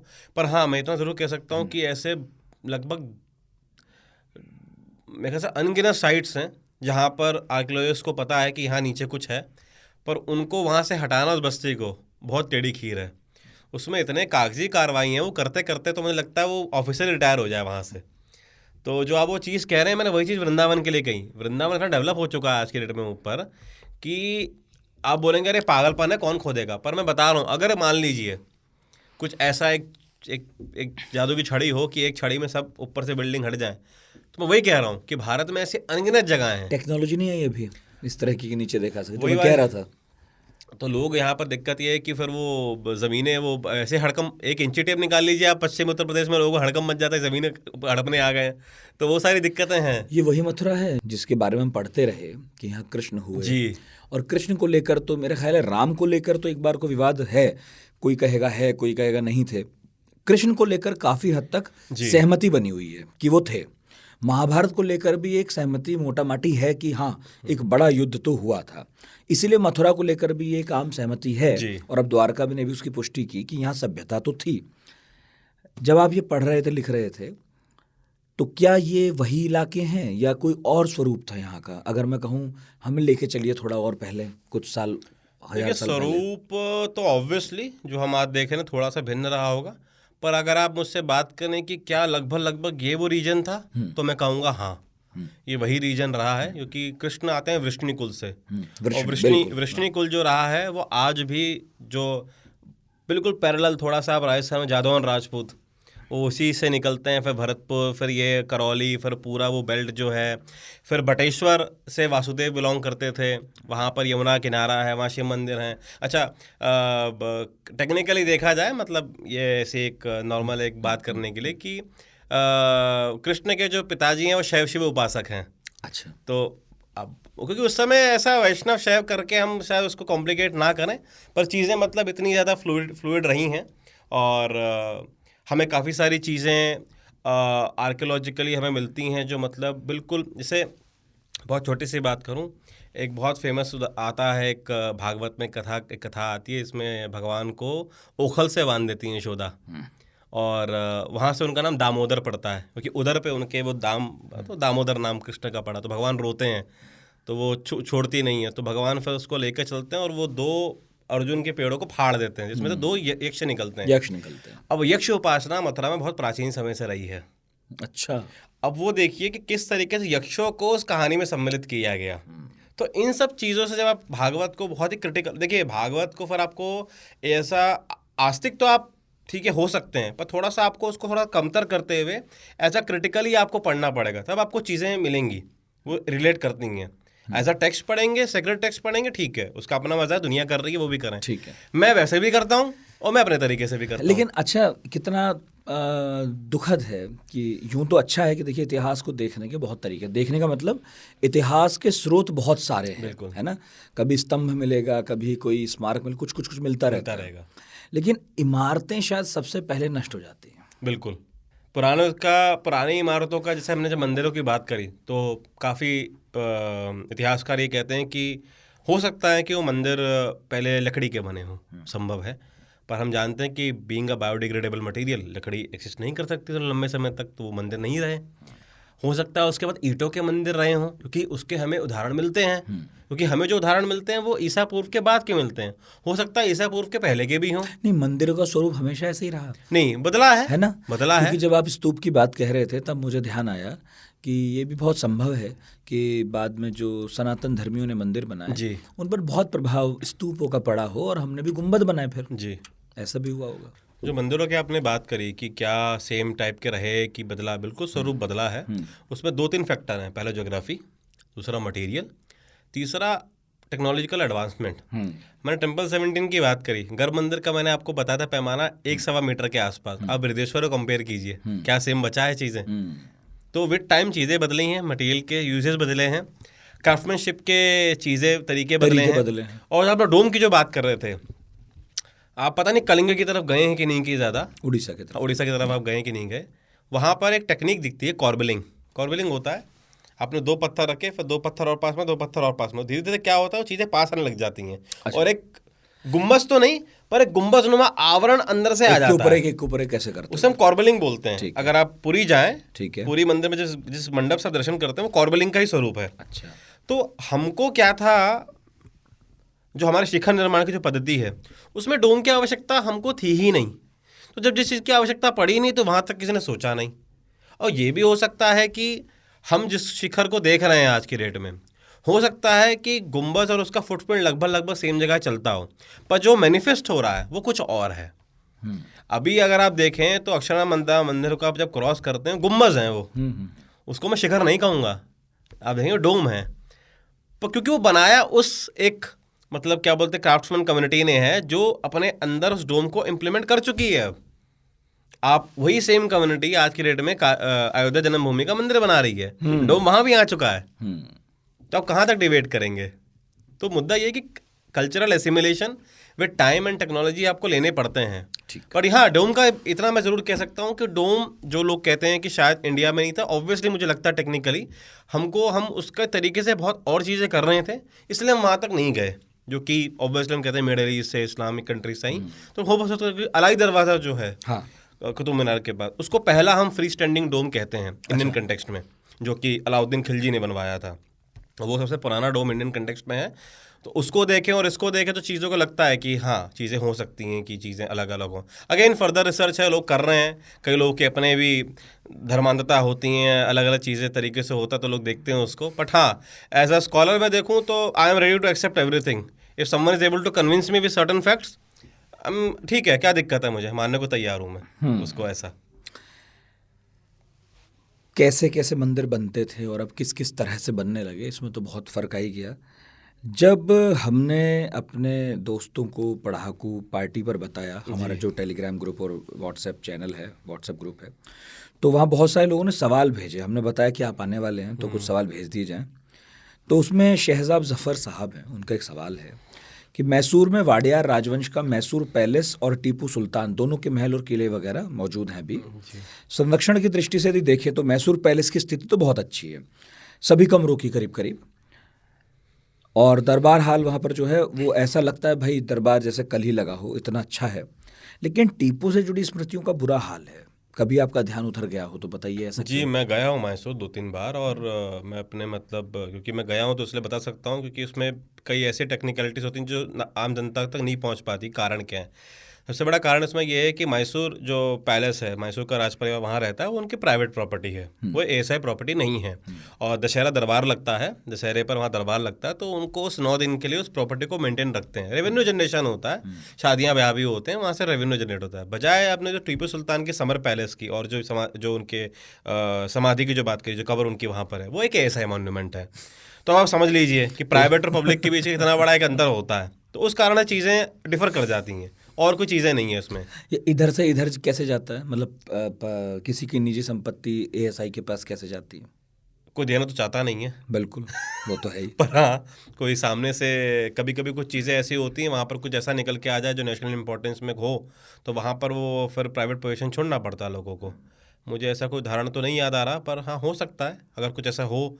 मान लीजिए किसी के घर के नीचे से कुछ ऐसा ज़खीरा निकल के आ जाए, कुछ खजाना निकल के आ जाए, कुछ सिक्के निकल, तो फिर छोड़ना पड़ेगा उसको तो। अभी निकलते हैं खजाने वजाने? खजाने से मतलब यही है कि इसमें बयाना के होठ की बात करी। अब हमारे लिए तो खजाना नहीं, मैं तो उसको गुप्त काल के सिक्के के तौर पर देखूंगा, ये मैंने उसे खजाना देखे। पर हाँ, अभी भी भारत में मेरे को लगता है कि जो अनएक्सप्लोर्ड साइट्स की हम बात कर रहे हैं, साइट्स पर विद ये आर्कियोलॉजिकल क्या बोलते हैं ऑब्जेक्ट के साथ साथ ये चीज़ें भी हो सकती हैं, इसको नकारा नहीं जा सकता। गौतम है पूछ रहे हैं कि बिहार के दरभंगा में जी। दरभंगा महाराज का एक बड़ा किला है, अन्य ज़िलों में इमारतें हैं, आज़ादी की लड़ाई में उनका अहम योगदान है।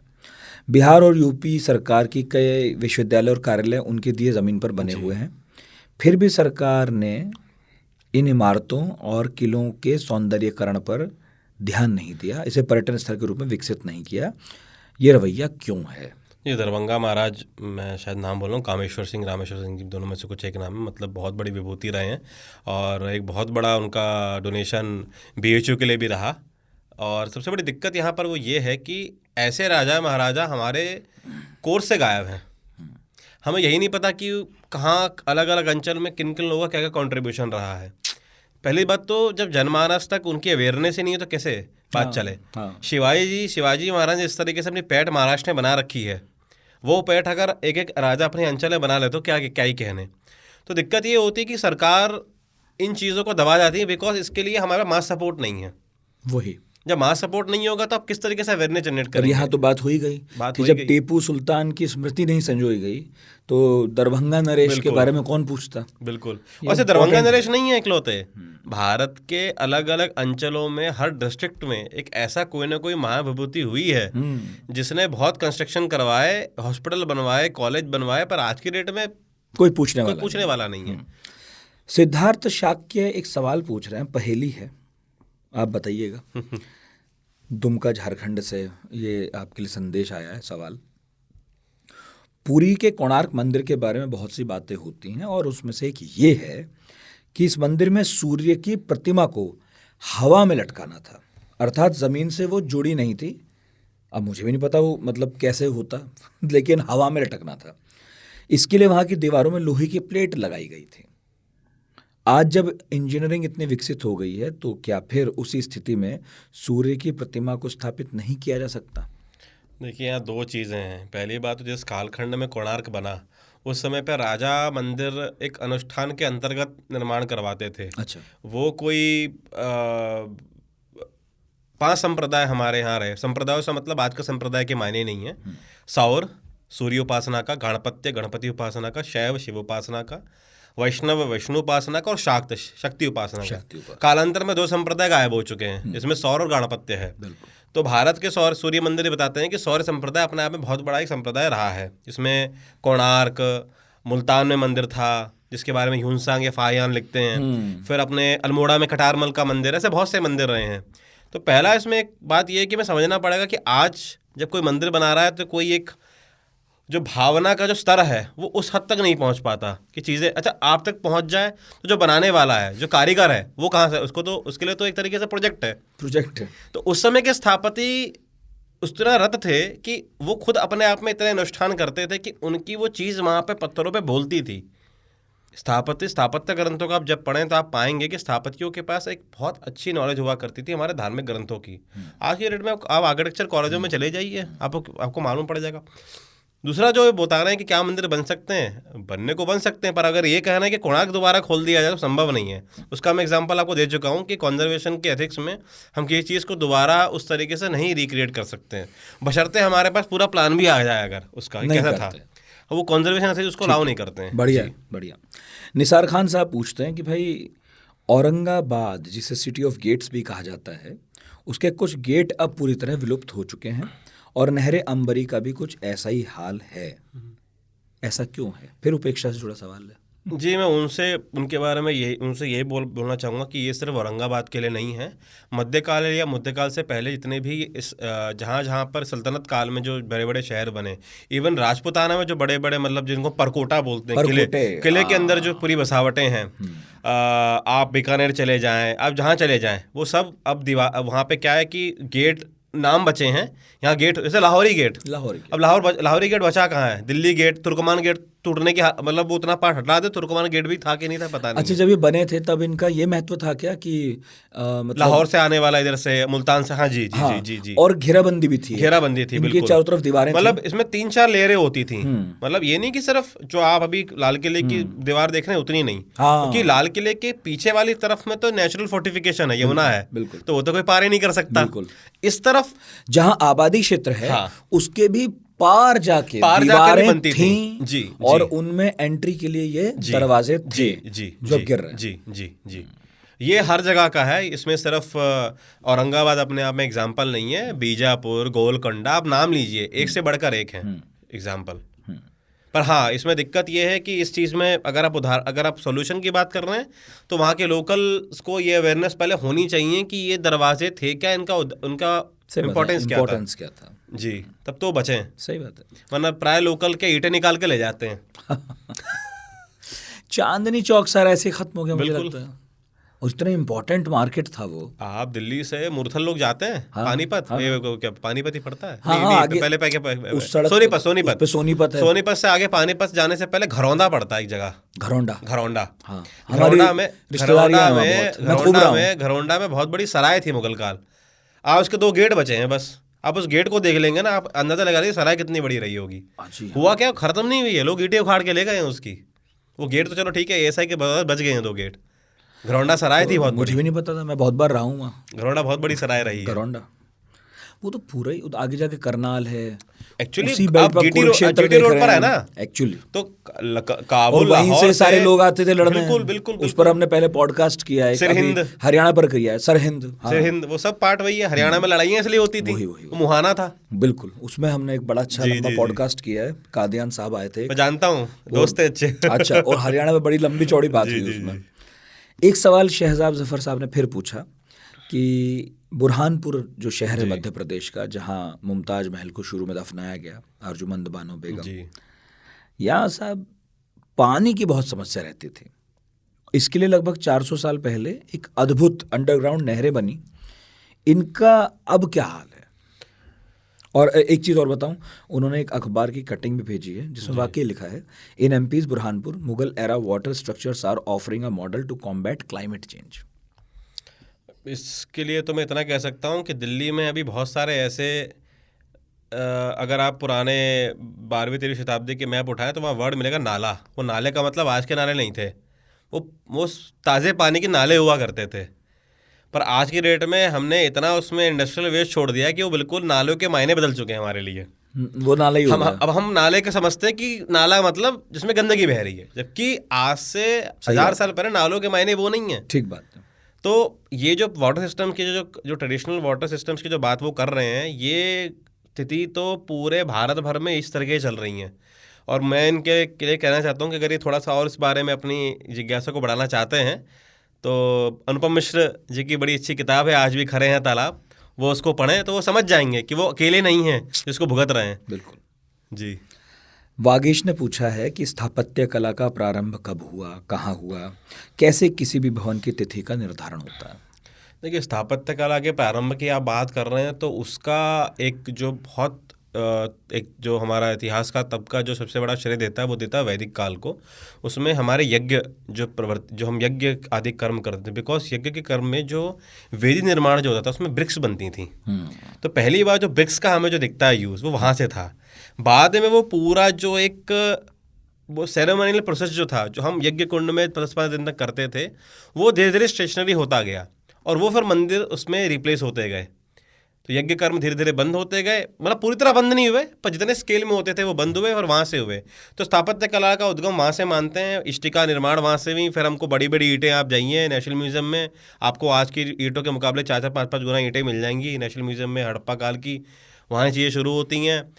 और ऐसा नहीं है कि मंदिर आज बने, मंदिर तब भी बनते होंगे पर हमें उसके अवशेष मिलते नहीं हैं। तो मैंने ना नेशनल म्यूजियम नहीं देखा, बाकी क्या क्या देखा वहाँ जाना है मुझे। और एक बार जो मैं आपसे बता रहा था, सनौली पर हमने एक पॉडकास्ट किया था, उसमें मंजुल साहब ने बताया था कि वो जो रथ है जिसकी बड़ी चर्चा हो रही है कि उसमें घोड़े लगते थे और लोग कहते थे घोड़े तो होते ही नहीं हिंदुस्तान में। मतलब वो तो खैर ऐसी खोज है जिससे इतिहास में जाने क्या क्या बदलेगा। वो बदलेगा अभी। वो कह रहे थे यही नोएडा में रखा है वो रथ। हाँ, यही आपके ग्रेटर नोएडा में। हाँ, करे जब जाके हम बिल्कुल टर्न लेते हैं ना अपने एक्सप्रेसवे पे चढ़ने के लिए, तो बगल में बिल्डिंग है Deendayal Upadhyay institute of archaeology, वहीं रखा हुआ है। तो मैं हैरान रहता हूँ कि हमारे चारों तरफ जी एक तो चलो लापरवाही इतनी, लेकिन फिर भी कुछ चीज़ें तो बची हुई हैं।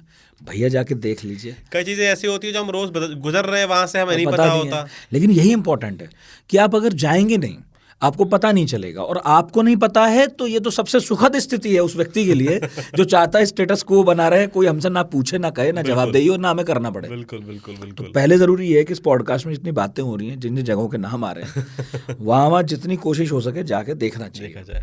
एक डॉक्टर पी कुमार साहब हैं, उन्होंने वो सवाल पूछा है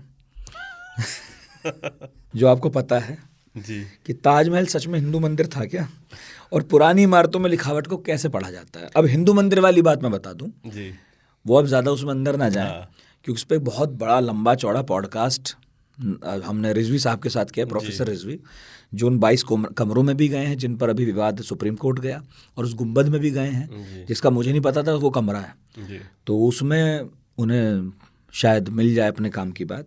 आप तो ये बताइए कि पुरानी इमारतों में लिखावट को कैसे पढ़ा जाता है। जी, पूरा एक एपिग्राफी का एक डिपार्टमेंट अलग से आर्कियोलॉजिकल सर्वे ऑफ इंडिया का होता है। एपिग्राफी मतलब वो विधा जिसमें आप अभिलेखों को पढ़ते हैं। वो अभिलेख बहुत प्रकार के हो सकते हैं, वो पत्थर पे हो सकते हैं, तांबे के पट्टे पे हो सकते हैं, और वो इमारतों पे भी हो सकते हैं। इवन कभी कभी स्तंभों पे भी होते हैं, जैसे लोह स्तंभ में हैं भारत में। और इसमें आपको आप ये तो नहीं कह सकते कि आप सारी भाषाएं पढ़ पाएँ, क्योंकि हर व्यक्ति की एक लिमिटेशन होती है। जो फारसी में वो फारसी एपिग्राफी करेगा, जो ब्राह्मी है ब्राह्मी में बहुत सारे प्रकार हैं। आप एक प्रकार की ब्राह्मी नहीं समझ सकते। उत्तर भारत की और दक्षिण भारत की ब्राह्मी में ज़मीन आसमान का अंतर है। तो खरोष्टी एक अलग प्रकार की लिपि है। तो आपको, अगर आपको इसमें रुचि है तो आपको पहले अपने आप किसी एक भाषा को चुनाव करना पड़ेगा, फिर आप साल दर साल अलग अलग भाषा सीखते जाएंगे। पर आपको उन भाषा की जानकारी होनी चाहिए और साथ साथ आपको उस रीजन की हिस्ट्री का अंदाज़ा हो। इन दोनों के साथ आप एक टाइमलाइन, एक टाइम दे पाते हैं बिल्डिंग को कि, और वो लमसम होता है। आप आज की डेट में बोल नहीं पाएंगे 2014 में ये बिल्डिंग बनी, 2015 में बिल्डिंग बनी, 2000 से 3000 के बीच में बनी। इतना बहुत है बताने के लिए। बाकी भाषा का तो ऐसा, हम तो हिंदी और अंग्रेजी में जूझ रहे हैं जी। संजीव कुमार जी पूछते हैं कि स्थापत्य कला के क्षेत्र में पुराने निर्माणों को देखते हुए आधुनिक तकनीक कहाँ तक सफल है, ये बता दीजिए। देखिए, सबसे बड़ा इसमें एक बड़ा अच्छा समझने वाली बात यह है कि उस समय जो बिल्डिंग बन रही है वहाँ पंचवर्षीय योजना नहीं है। आप समझिए, सरकार 5 साल तक ये नहीं कि बनी चली जा रही है। वहाँ राजा बैठा है, तलवार का डर है, कर लो भाई, हल्की सी चूक हो तो वहाँ गर्दन ही जाएगी सीधा। तो अब आप समझ जाइए कि आज के डेट में तो दिहाड़ी है, पर डे आपको लेबर मिल रही है जितनी भी है, और आप काम कर रहे हैं, चले जा रहे हैं। क्वालिटी का कुछ अता पता नहीं है। और सबको पता है कि 100 साल एवरेज उसकी लाइफ है। पार्लियामेंट बन रही है तो 22 साल में ताजमहल बनता बस था। पार्लियामेंट बन रही है, 100 साल के बाद देखिएगा दोबारा दूसरी पार्लियामेंट का डिबेट चालू हो जाएगा, तीसरी पार्लियामेंट का। तो इस चीज़ का मतलब जवाब अंतहीन है। पर जितना मेरा दायरा है वो ये है कि नहीं, ऑब्वियसली उस ज़माने की क्राफ्टमैनशिप बिल्कुल एडवांस नहीं कह सकते, पर क्वालिटेटिव थी। अभी क्वांटिटेटिव ज़्यादा है, पर क्वालिटी में बहुत ज़्यादा कॉम्प्रोमाइज़ करते हैं, बहुत ज़्यादा। अभी तो देखिए कितनी बार लोग अभी तो वही सब पूछते रहते हैं कि भाई ये पिरामिड कैसे बने, पता ही नहीं चल रहा है कि पत्थर कौन कैसे ऊपर ले गया। इतने मजबूत कैसे हैं, किसने डिज़ाइन किया होगा। तब तो आप जहाज़ से ऊपर भी नहीं जा सकते थे या बड़ी मशीनें नहीं थी, ऐसा लगता है, अब थी नहीं थी पता नहीं। बिल्कुल। लेकिन अगर वो 4 पिरामिड हैं तो बराबर दूरी पर रखना उन्हें, ये सब करना, उसका कोण कठिन उतना तो दूर था। क्या, हम दक्षिण में तंजावुर के बृहदेश्वर मंदिर की बात करें, उससे कलश को लेकर बात होती है, पता नहीं कितने टन का वो कलश है उसके ऊपर का, वो कैसे पहुंचाया आज भी मिस्ट्री है। बाप उस पर अलग अलग थ्योरीज हैं, तो अब उसमें से पक्की कौन सी है अभी किसी को नहीं पता, ये पहुंचा कैसे वहां तक। अंतिम सवाल सुधीर हेड़ा, खजुराहो की कलाकृतियों पर कोई टिप्पणियां करना चाहिए यदि आप, कोई समकालीन। खजुराहो की कलाकृतियाँ कुछ नई नहीं हैं। मैं तो ये बताना चाहूँगा कि उसके समकालीन और बहुत से मंदिर हैं भारत में जहाँ पर हम अपने माथा झुकाने जाते हैं, और कुछ नहीं। आप पुरी के मंदिर चले जाइए जगन्नाथ जी के, और जगन्नाथ जी के मंदिर के बाहरी परिसर में एक भ्रमण मारिएगा, नज़र ऊपर रखिएगा, तो आपको खजुराहो का बिल्कुल रेप्लिका दिख जाएगा। हाँ, खजुराहो में ये बात बिल्कुल कह सकता हूँ कि वहाँ थोड़ी मात्रा ज़्यादा है, पर वो ऐसा नहीं है कि हमारे संस्कृति में उसको बहुत हीनता देखा गया। 4 पुरुषार्थ में काम पुरुषार्थ भी माना गया है, और उसमें सबसे बड़ा उसमें एक आइडिया ये था कि बाहरी जो आवरण होता है, व्यक्ति जब अध्यात्म में प्रवेश करता है तो बाहरी माया के बंधन को तोड़ते हुए वो उस दिव्य जो देवता जो विराजमान है उसके सामने उसका साक्षात्कार होता है। तो बाहर की भित्ति चित्रों में जो ये सब नक्काशियाँ होती हैं, ये उसी ही माया का आवरण है, जिसको देखते हुए व्यक्ति गर्भ मंदिर में जब प्रवेश करता है वहाँ सब कुछ ब्लैंक है और अंधकारमय है। उस अंधकारमय में जो ज्योति विराजमान है वही ब्रह्म है, वही देवता है। तो भारतीय संस्कृति में जो वो फिलॉसफी बहुत बड़े भारी शब्दों में जो ग्रंथों में कही गई है, उसको आपने आर्किटेक्चरली मैनिफेस्ट कर दिया है। सिंपल सी बात है। कलाकार को कहने के लिए माध्यम चाहिए, अभिव्यक्ति है, वो खजुराहो भी है, और आपने बताया पूरी जाइए, पूरी देखिए। जी भाई साहब, अंत में यदि आप कुछ जोड़ना चाहें तो प्लीज़ ज़रूर जोड़िए। कुछ जगहों के नाम यदि लेना चाहें, कोई किस्सा बताना चाहें अपने काम से जुड़ा जो आपको लगता है कि शेयर करना चाहिए। देखिए, सबसे इम्पॉर्टेंट बात जो मैं दिल्ली में रह करना चाहूँगा वो ये है कि वीकेंड गेटवेज बहुत बन गए हमारे पास, जिसमें बड़े फेमस जगहें हैं। हम आगरा चले गए, हम वृंदावन जूझ ही रहा है उस वीकेंड की भीड़ से। हम खुद नहीं घुस पाते वीकेंड में, ये हालत हो चुकी है। अब बिहारी जी की स्टैम्पेड का हालत ये हो चुकी है कि सरकार अब कॉरिडोर एक और बनाने वाले यूपी के अंदर, उसका एक अलग बवाल है। तो मेरा ये कहना है कि जो नौजवान पीढ़ी है, नौजवान क्या मतलब जिनके अंदर है दमखम है, जो गाड़ी वाड़ी जिनके पास है, आप थोड़ा सा और एक्सप्लोर करिए। भारत में बहुत सारी साइट्स हैं। सबसे अच्छा उदाहरण है कि आर्कियोलॉजिकल सर्वे ऑफ इंडिया की हर सर्कल की वेबसाइट्स होती हैं। जो मैं अपनाता हूँ तरीका वो ये है, उन वेबसाइट्स में हर डिस्ट्रिक्ट वाइज मॉन्यूमेंट लिस्टेड होते हैं। आप उनको गूगल मैप पे मैप करिए, एक रूट प्लान करिए, घूम के आइए। वाह, आपको नरमुंडा नहीं दिखेंगे वहाँ पर। मैं नरमुंडा बड़े हेट करता हूँ, मुझे अपने फोटोग्राफ में नरमुंडा नहीं चाहिए होते। तो मैं चाहता हूँ कि मुझे मूर्तियाँ दिखें और हाँ, तो मतलब जो पहाड़ एक्सप्लोर दिखे। हो चुका है, हाँ, थोड़ा उसका मोह छोड़िए, तो लोग मुझे नई जगह जाइए। बिल्कुल। तो मेरे दोस्तों को शिकायत ये होती है कि तुम वहाँ जाते नहीं, जहाँ सब जाते हैं। तो दिक्कत ये है कि वहाँ हम जा चुके हैं, ऐसी बात नहीं वहाँ हम नहीं हाँ, गए, एक बार हुआ है। पर मुद्दा ये है कि ये जीवन कम पड़ने वाला है, इतना है यहाँ पर, तो कब तक छोड़ेंगे उसको, तो उसको करना पड़ेगा। कोई किताब वगैरह बताना चाहें जी, खासकर प्राचीन मंदिरों पर, या फिर जो भी आप रिकमेंड करना चाहें। जी, अगर आपको शुरुआत करनी है भारतीय मंदिरों के बारे में पढ़ने के लिए, तो आप ASI की रिपोर्ट्स हैं, आप वो पढ़िए। अलेक्जेंडर कनिंघम ने बहुत सारी रिपोर्ट्स लिखी हैं। मिलेंगी कहाँ? ये देखिए, ज़्यादातर आपको ऑनलाइन PDFs में मिल जाती हैं, archive.org पर आराम से मिल जाती है, क्योंकि अब इतना नकारा हो चुके हैं हमारे सरकारी इंस्टीट्यूशन की, छापने बंद कर चुके हैं अब तो वहीं ले लो। अब तो वहाँ भी नहीं मिलती, कासे जाए तो। एपिग्राफ्स की किसी सज्जन ने बात करी थी, कैसे पढ़ते हैं। कनिंघम साहब ने एक पूरा 45 वॉल्यूम का किताब एक काम करके छोड़ के चले गए, एपिग्राफी इंडिका। उन्होंने भारत भर के अपने जीवन काल में जितने भी एपिग्राफ ढूंढे उन सबका संकलन किया है। पूरी कहीं नहीं मिलेगी आपको, जहाँ जितनी मिलती है उसको उठाइए और पढ़िए, क्योंकि वो बिल्कुल एकदम रॉ इतिहास है भारत का, जिसको बिल्कुल कुछ छोड़ नहीं सकता, क्योंकि वो जो पत्थर पे लिखा है वही डॉक्यूमेंटेड है, एक अक्षर ऊपर नीचे नहीं है। टेम्पल आर्किटेक्चर पे किसी को शुरुआत करनी हो तो बहुत फेमस एक विदेशी, फिर एक और यहाँ पे अपवाद है कि भारतीय लोगों ने काम नहीं किया, ऐसा नहीं है, पर जिस तल्लीनता से और जिस डेडिकेशन के साथ विदेशी काम करके चले गए, हमें मानना पड़ेगा वो काम वाकई में काबिल तारीफ़ है। तो उसमें एक बहुत पुरानी एक लेडी आई थी यूरोप से, स्टेला क्रैमरिश, उनका एक किताब है द हिंदू टेम्पल। मैं कहूँगा कि कविता है वो किताब, वो मंदिरों के ऊपर। और जो भी टेम्पल आर्किटेक्चर की विधा में उस फिलॉसफी को समझना चाहता है कि वाई टेम्पल्स, इस सवाल पे जो टच करना चाहता है, बजाय टेम्पल क्या क्या हैं, उसको वो किताब पढ़नी चाहिए। थोड़ी सी एक्सपेंसिव है, 1500-2000 की पड़ती है, पर आई थिंक अफोर्डेबल है कई लोगों के लिए। PDF भी आपको मिल जाएगी जहाँ 2 बार का पिज्जा, वही हाँ, बस। ठीक है। तो क्योंकि आप जब तक पढ़ेंगे नहीं आप जानेंगे नहीं। और कई बार उल्टा होता है, लोग जाते हैं फिर उनको लगता है अरे यार वो रात गवाई सोए के दिवस बताया खाए, वो हीरा जन्म अनमोल था कौड़ी बदला जाए। कई लोगों को ऐसा लगता है, तो वो भी हो जाए, वही बेहतर सही। पर ये ज़रूर कहूँगा एक निवेदन सबसे कि पढ़िए, पढ़ना बहुत ज़रूरी है। आप पढ़ेंगे नहीं तो आपको मालूम पड़ेगा नहीं। और पढ़िए, औरों को भी जागरूक कीजिए, और चीज़ें बहुत हैं। और सुशांत के ब्लॉग भी पढ़ सकते हैं, उनका पता बता दीजिए। आपके लेख कहाँ मिलेंगे जो आपने इस पर बहुत कुछ लिखा है? मैं फ़िलहाल 2 जगहों पे ज़्यादा लिखता हूँ। एक चिंतन करके ब्लॉग है, वहाँ पर मतलब मेरा नहीं है, वो किसी और का। मैं टेम्पल आर्किटेक्चर में पोस्ट डेडिकेट करता रहता हूँ। और दूसरा इंडिक एकेडमी का पोस्ट है वहाँ पर। और अभी मैं 1-2 महीने में टेम्पल आर्किटेक्चर पे कोर्स स्टार्ट करने वाला हूँ, एक बिल्कुल प्रिलिमिनरी लेवल का। 30 घंटे का कोर्स रहेगा, कल ही उसकी आउटलाइन गई है। तो जो इच्छुक हों वो उसको ज्वाइन कर सकते हैं। मैं करूँगा ज्वाइन। और उसको बहुत बेसिक आप टेम्पल आर्किटेक्चर को समझ सकते हैं उसमें। बहुत जी सुंदर। जी, बहुत बहुत शुक्रिया सुशांत भाई, बहुत इतनी बहुत धन्यवाद। लंबी चौड़ी बात हुई, मुझे तो बहुत मज़ा आया। मुझे उम्मीद है जिन्होंने सुना होगा उन्हें भी बहुत आया होगा। जी, पुनि पुनि कितने सुने सुनाए, ये की बात मुझे तो ना बुझाए। आप लोगों ने सुना, इतनी देर तक सुना, मुझे उम्मीद है इसमें से आपके काम की कई सारी बातें होंगी और कई नाम भी आपके काम के होंगे। ज़रा जाइए, घूम के आइए। आप जाएंगे नहीं तो जिनकी जिम्मेदारी है वो उस तरफ देखेंगे भी नहीं।